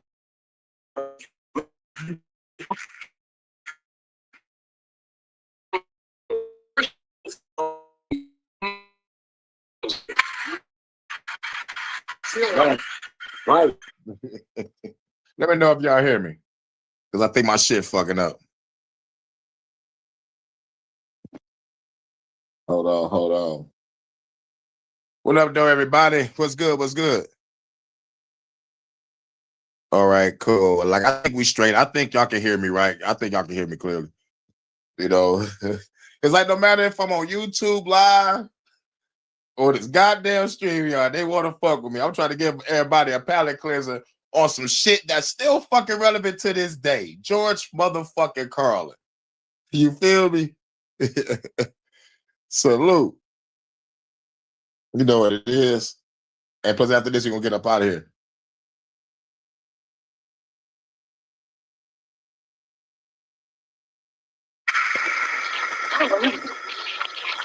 I don't take very seriously the media or the press in this country, who in the case of the Persian Gulf War were nothing more than unpaid employees of the Department of Defense, and who most of the time function as kind of an unofficial public relations agency for the United States government. So I don't listen to them. I don't really believe in my country. And I gotta tell you folks, I don't get all choked up about yellow ribbons and American flags. I consider them to be symbols, and I leave symbols to the symbol-minded. To me, war is nothing but a whole lot of prick waving, okay? War is just a lot of men standing around in a field waving their pricks at one another. A simple thing, that's all it is. Men are insecure about the size of their dicks, and so they have to go to war over it. That's what all that asshole jock bullshit is all about. That's what all that adolescent macho male posturing and strutting in bars and locker rooms is all about. It's called dick fear. Men are terrified that their pricks are inadequate, and so they have to compete to feel better. And because war is the ultimate competition, basically men are killing one another in order to improve their self-esteem. You don't have to be a history major or a political scientist to see the bigger dick foreign policy theory. It sounds like this. What? They have bigger dicks? Bomb them! And of course, the bombs and the rockets and the bullets are all shaped like dicks. It's a subconscious need to project the penis into other people's affairs. It's called fucking with people. You still gotta say pause, though. As far as I'm concerned, that whole thing in the Persian Gulf, nothing more than a big prick-waving dick fight. In this particular case, Saddam Hussein had challenged and questioned the size of the wimp for so long. Wimp rhymes with limp. George has been called a wimp for so long that he has to act out his manhood fantasies by sending other people's children to die. Even the name Bush is related to the genitals without being the genitals. Bush is a sort of passive secondary sex characteristic. Now, this man's name had been George Boner. Something had any trouble over there in the first place. This whole country has a manhood problem. Big manhood problem in the USA. You can tell from the language we use. Language always gives you away. What did we do wrong in Vietnam? We pulled out. Not a very manly thing to do, is it? When you're fucking people, you gotta stay in there and fuck them good. Fuck them all the way. Fuck them to the end. Fuck them to death. Fuck them to death. Stay in there and keep fucking. Left a few women and children alive in Vietnam, and we haven't felt good about ourselves since. That's why George Bush had to say in the Persian Gulf, this will not be another Vietnam. He actually used these words, this time we're going all the way. Imagine an American president using the sexual slang of a 13-year-old to describe his foreign policy. You want to know what happened in the Persian Gulf? Just remember the names of the two men who were running that war, Dick Cheney and Colin Powell.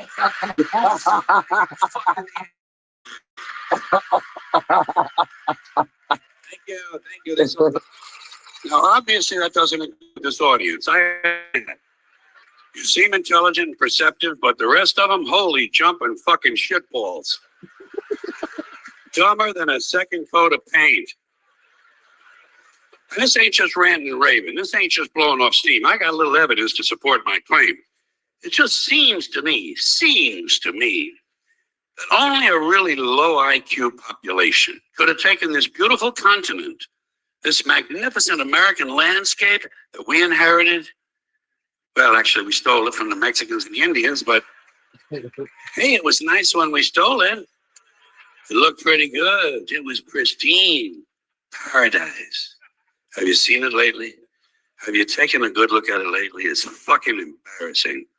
Only a nation of unenlightened half-wits could have taken this beautiful place and turned it into what it is today, a shopping mall. A big fucking shopping mall. You know that? That's all you got. That's all you've got here, folks. Mile after mile of mall after mall. Many, many malls, major malls and mini malls. They put the mini malls in between the major malls. And in between the mini malls, they put the mini marts. And in between the mini marts, you got the car lots, gas stations, muffler shops, laundromats, cheap hotels, fast food joints, strip clubs, and dirty bookstores. America the Beautiful, one big transcontinental commercial cesspool. How do the people feel about all this? How do the people feel about living in a coast-to-coast shopping mall? Well, they think it's just fucking dandy. They think it is cool as can be because Americans love the mall. They love the mall. That's where they get to satisfy their two most prominent addictions at the same time, shopping and eating. Millions of semi-conscious Americans day after day shuffling through the malls, shopping and eating, especially eating. Americans love to eat. They are fatally attracted to the slow death of fast food. Hot dogs, corn dogs, triple bacon cheeseburgers, deep fried butter dipped in pork fat and cheese whiz, mayonnaise, soaked barbecue, mozzarella, patty melts. Americans will eat anything. If you were selling sauteed raccoons' assholes on a stick, Americans would buy them and eat them. Especially if you dip them in butter and put a little salsa on them. This country is big time, big time. The national emblem of this country ought to be a big bowl of macaroni and cheese. A big bowl, because everything in this country is king size, extra large, and super jumbo, especially the fucking people. Have you seen some of the people in this country? Have you taken a good look at some of these big fat motherfuckers walking around? Big fat motherfuckers. Oh my God. Huge piles of redundant protoplasm buffering through the walls like a fleet of interstate buses. The people in this country are immense, massive bellies, monstrous thighs, and big fat fucking asses. And if you stand there for a minute and you look at one of them, you begin to wonder, how does this woman take a shit? How does she shit? And even more frightening, how does she wipe her ass? Can she even locate her asshole? She must require assistance. Are paramedics trained in this field? Stand around a plate full of nachos and a mouthful of pie as her clueless fucking husband, Joe Sixpack, with his monstrous swollen beer belly hanging dangerously out over his belt buckle. This guy ain't seen his dick since the Nixon administration. And if you stand there and you look at the two of them, you begin to wonder to yourself, do these people fuck? Is this man actually capable of fucking this woman? It doesn't seem structurally possible that these two people could achieve penetration. Maybe they're in that lay or something. I'm telling you, the people in this country, every one of them is 50 pounds overweight. They are gargantuan. And in the summertime, God help us, in the summertime, they all want to wear short pants. Jesus, Lord, protector of all that is good and holy, deliver me from fat people in short pants. They all got short pants, big bellies, fat thighs, and dumb kids. Short pants, big bellies, fat thighs, and dumb kids. Every one of them's got 2 dumbass kids with them. And the whole family is wearing T-shirts, and every one of them's got the same T-shirt. I'm with stupid. Apparently in this country, the stupids are an extended family. And besides wearing them T-shirts, everyone in the family's got on a backpack. They got a backpack strapped to their back so they can carry around lots of stupid shit. And the reason they got to carry their stupid shit strapped to their backs is because their hands must remain free at all times to hold food. And to get that food up to the mouth where it gets shoveled in with all the rest of the disgusting shit they ate that day. And another reason for the backpacks is these people are going to buy even more stupid shit. They ain't got enough stupid shit at home. They just had a stupid shit sale. They're going to buy more. They're going to go out in the parking lot and stuff this stuff into the big, fat, ugly, oversized SUV that's got plenty of room in it. Plenty of room in it for stupid shit. Lots of room for these big, fat, ugly motherfuckers to get them home. Stopping, of course, for jelly roll and fried dough. These people are efficient, professional, compulsive consumers. It's their civic duty, consumption. It's the new national pastime. Fuck baseball. It's consumption. The only true, lasting American value that's left, buying things.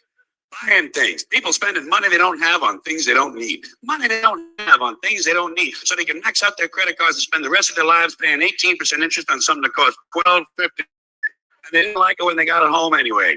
Not too bright, folks. Not too fucking bright. Talk about it. Actually, talk about the low IQs and the behavior and the bad decisions. I mean, they start talking.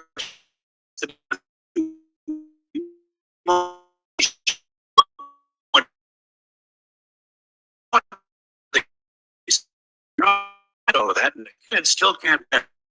So how don't you worry? We're going to lower the passing rate. So they do in a lot of these schools now. They lower the pass. More kids pass. The school looks good. Everybody's happy. The IQ of the country slips another 2 or 3 points. Yep. Technologists pencil. Fucking physics. One is why 17 other countries graduate more scientists than we do. Education. Politicians know that word. They use it. The flag, the Bible, and children. No child left behind. No child left behind. Oh, really? Well, it wasn't long ago. Head start. Left behind. Almost fucking ground here. But there's a reason. There's a reason. There's a reason for this. There's a reason education sucks. It's the same reason that will never, ever, ever be fixed. It's never going to get any better. Don't look for it. Be happy with what you got. Because the owners of this country don't want that. I'm talking about the real owners now. The real owners, the big wealthy business interests that control things and make all the important decisions. Forget the politicians. The politicians are put there to give you the idea that you have freedom of choice. You don't. You have no choice. You have owners. They own you. They own everything. They own all the important land.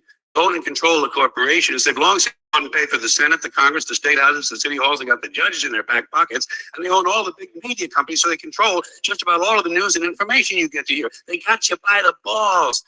They spend billions of dollars every year lobbying to get what they want. Well, we know what they want. They want more for themselves and less for others. But I'll tell you what they don't want. They don't want a population of citizens capable of critical thinking. They don't want well-informed. That doesn't help them. That's against their.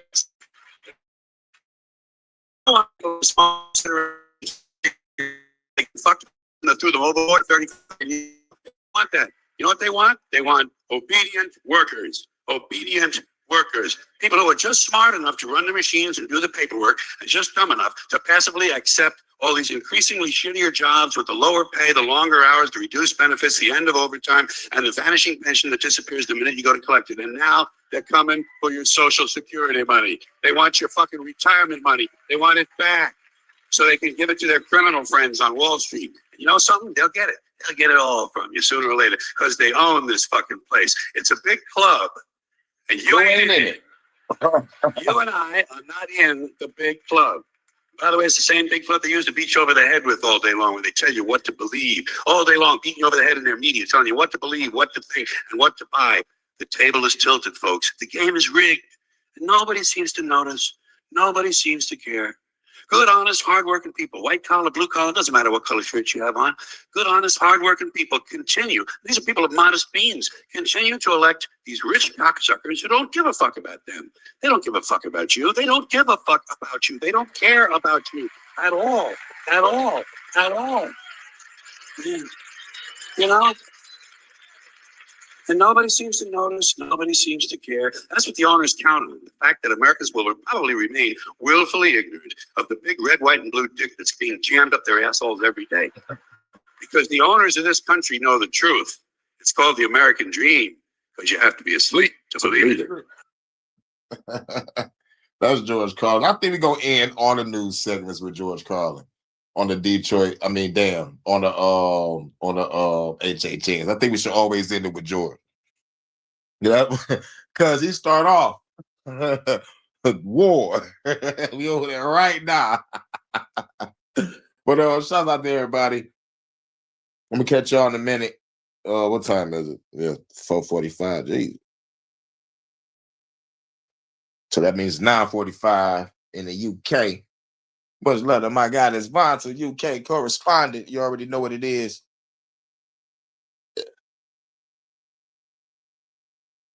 As a matter of fact, I forgot to play that. Hold on. I know like we ain't really had nothing in the UK. But I forgot to play Amelia.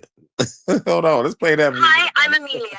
I'm English and I love England. I like having fish and chips and a pint at the local pub. I like Shakespeare and Dickens, Tolkien and Lewis, Harry Potter. I like pork sausage and dogs and fashion. Haram! Haram! But I don't like that. Brits are famously polite, but it mustn't mean we're willing to commit cultural suicide.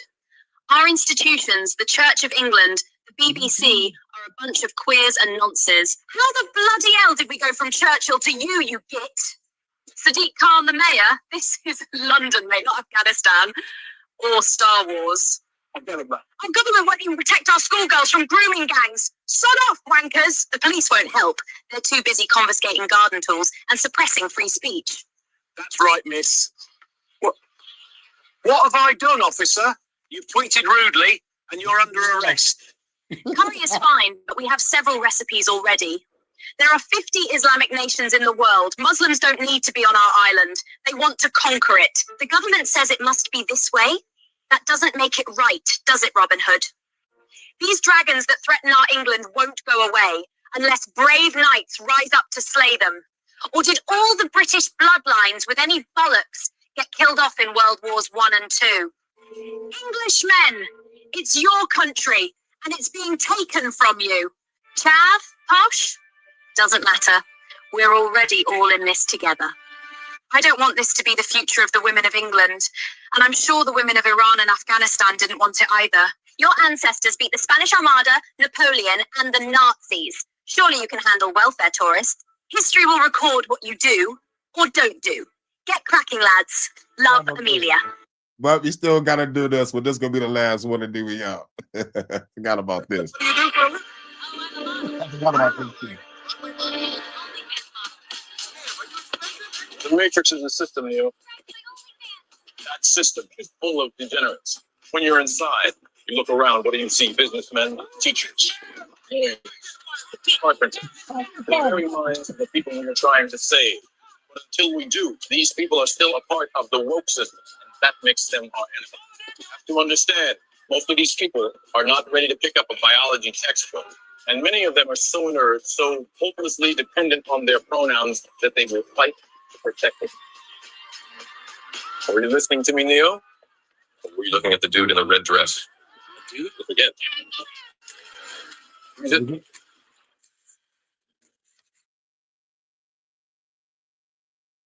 That wasn't a woman?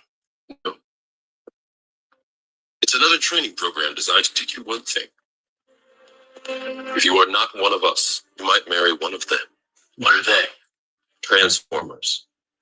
They can move in and out of any gender, regardless of their chromosomes. That means that anyone coming ladyboy. Inside the matrix, they can identify as anything, but in reality, it's just illusion. We survive from them by running from them. But they are the Diddy parties. They are guarding all the doors while they are touching all the kids, which means that sooner or later, someone is going to have to know. Someone. I won't lie to you. Every single man or woman who has stood their ground, everyone who has fought this agenda got canceled. Where they have failed, you will succeed. I've seen an agent identify as a concrete wall. Men have emptied entire clips at them. Their strength and their speed are still in a world that is built on rules. Because of that, they will never be as strong or as fast as you can. What are you trying to tell me? That I can dodge lawsuits? No, Neo. If you identify as an innocent human being, you won't have to. I identify as an innocent human being. Fuck it, I got one more. I gotta do it. I have a stinking job that I hate, a family that doesn't respect me, a whole city that curses the day I was born. Well, that may mean loser to you, but let me tell you something. Every morning when I wake up, I know it's not going to get any better until I go back to sleep again. So I get up, have my watered down Tang and still frozen Pop-Tart, get in my car with no upholstery, no gas, and 6 more payments to fight traffic just for the privilege of putting cheap shoes on the cloven hooves of people like you. I'll never play football like I thought I would. I'll never know the touch of a beautiful woman. And I'll never again know the joy of driving without a bag on my head. But I'm not a loser. Because despite it all, me and every other guy who will never be what he wanted to be are still out there being what we don't want to be 40 hours a week for life. And the fact that I haven't put a gun in my mouth, you pudding of a woman, makes me a winner. Al motherfucking Bundy. Married with children. Shout out to everybody. I catch y'all in a minute. I might go live later. I don't know how later, but I really want to work on some music. But hopefully I can drop something. Hopefully. But yeah, man. Shout out to everybody. Great topics. We talked about Kristi, Noem, Epstein, and Iran. Talked about some rap shit and some spiritual shit. Shout out to everybody in the chat. I already know, low key, GBA, live and learn. Salute Ace. What up, though? Abraham, the chocolate came through in the groove. Archangel, Charles, Paul. What up, though? What up, though? Shout out to everybody. Yup. Low key. Yup, I said low key. Yup. Low key. Man, that beat fire.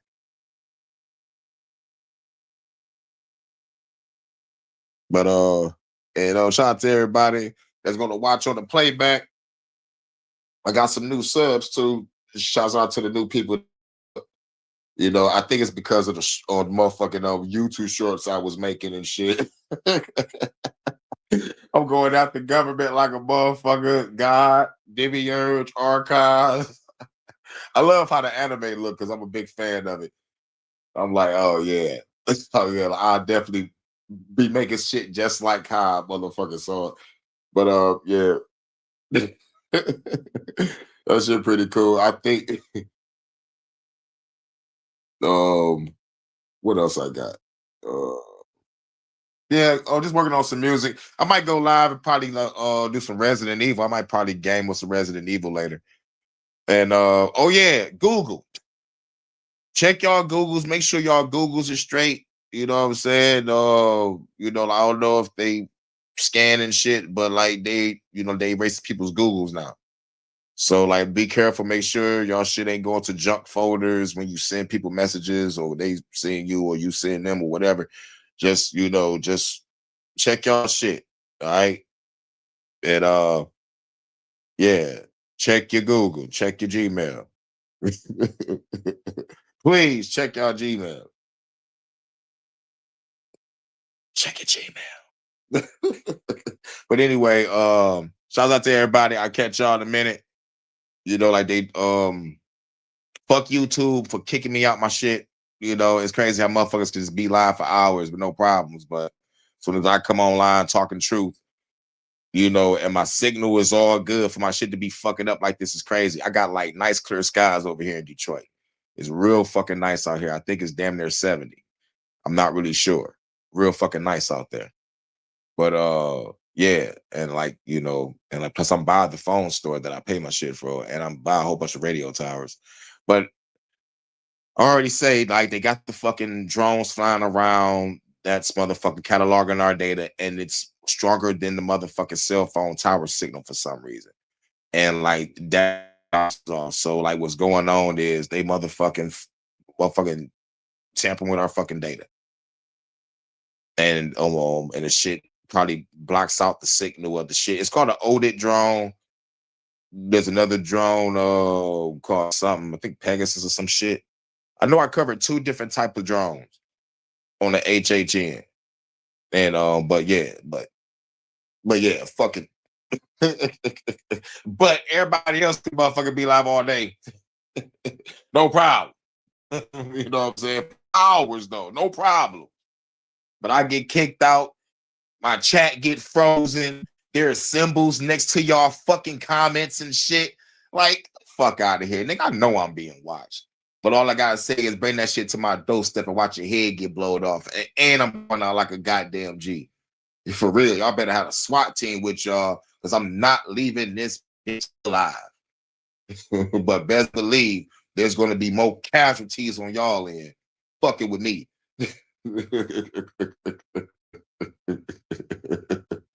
And even if you're trying to catch me slipping, even if you catch me slipping, somebody still fucking die with me. I don't give a fuck.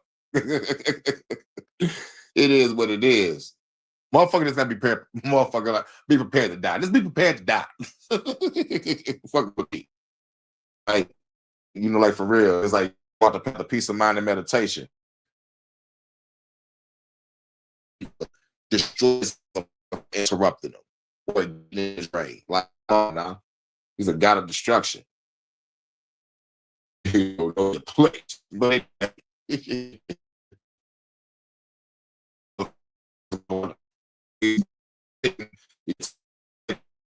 shoot your ass.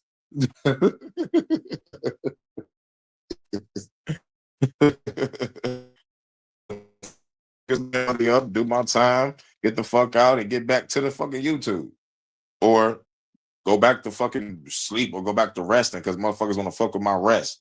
Like, nah, I ain't about to let that shit happen.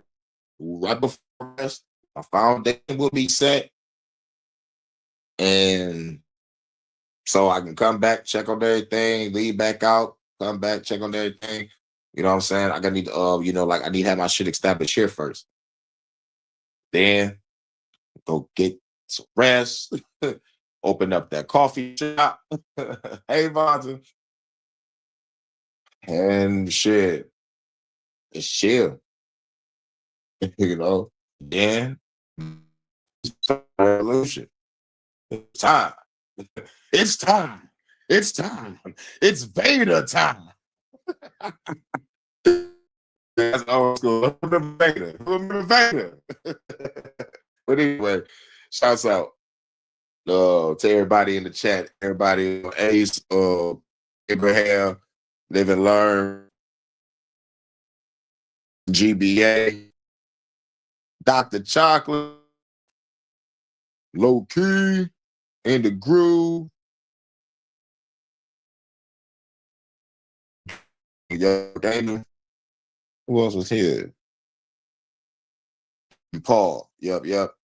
And shout out to everybody on the playback, all my people that I featured with. Shout out to Charles too. Shout out to everybody I feature with, everybody. You know, that's gonna watch the playback, and I catch y'all in a minute. Work on some music. Hopefully, I can probably now I'll probably go live again you know, with the gaming, because I already did the HHN, so I might do some gaming shit.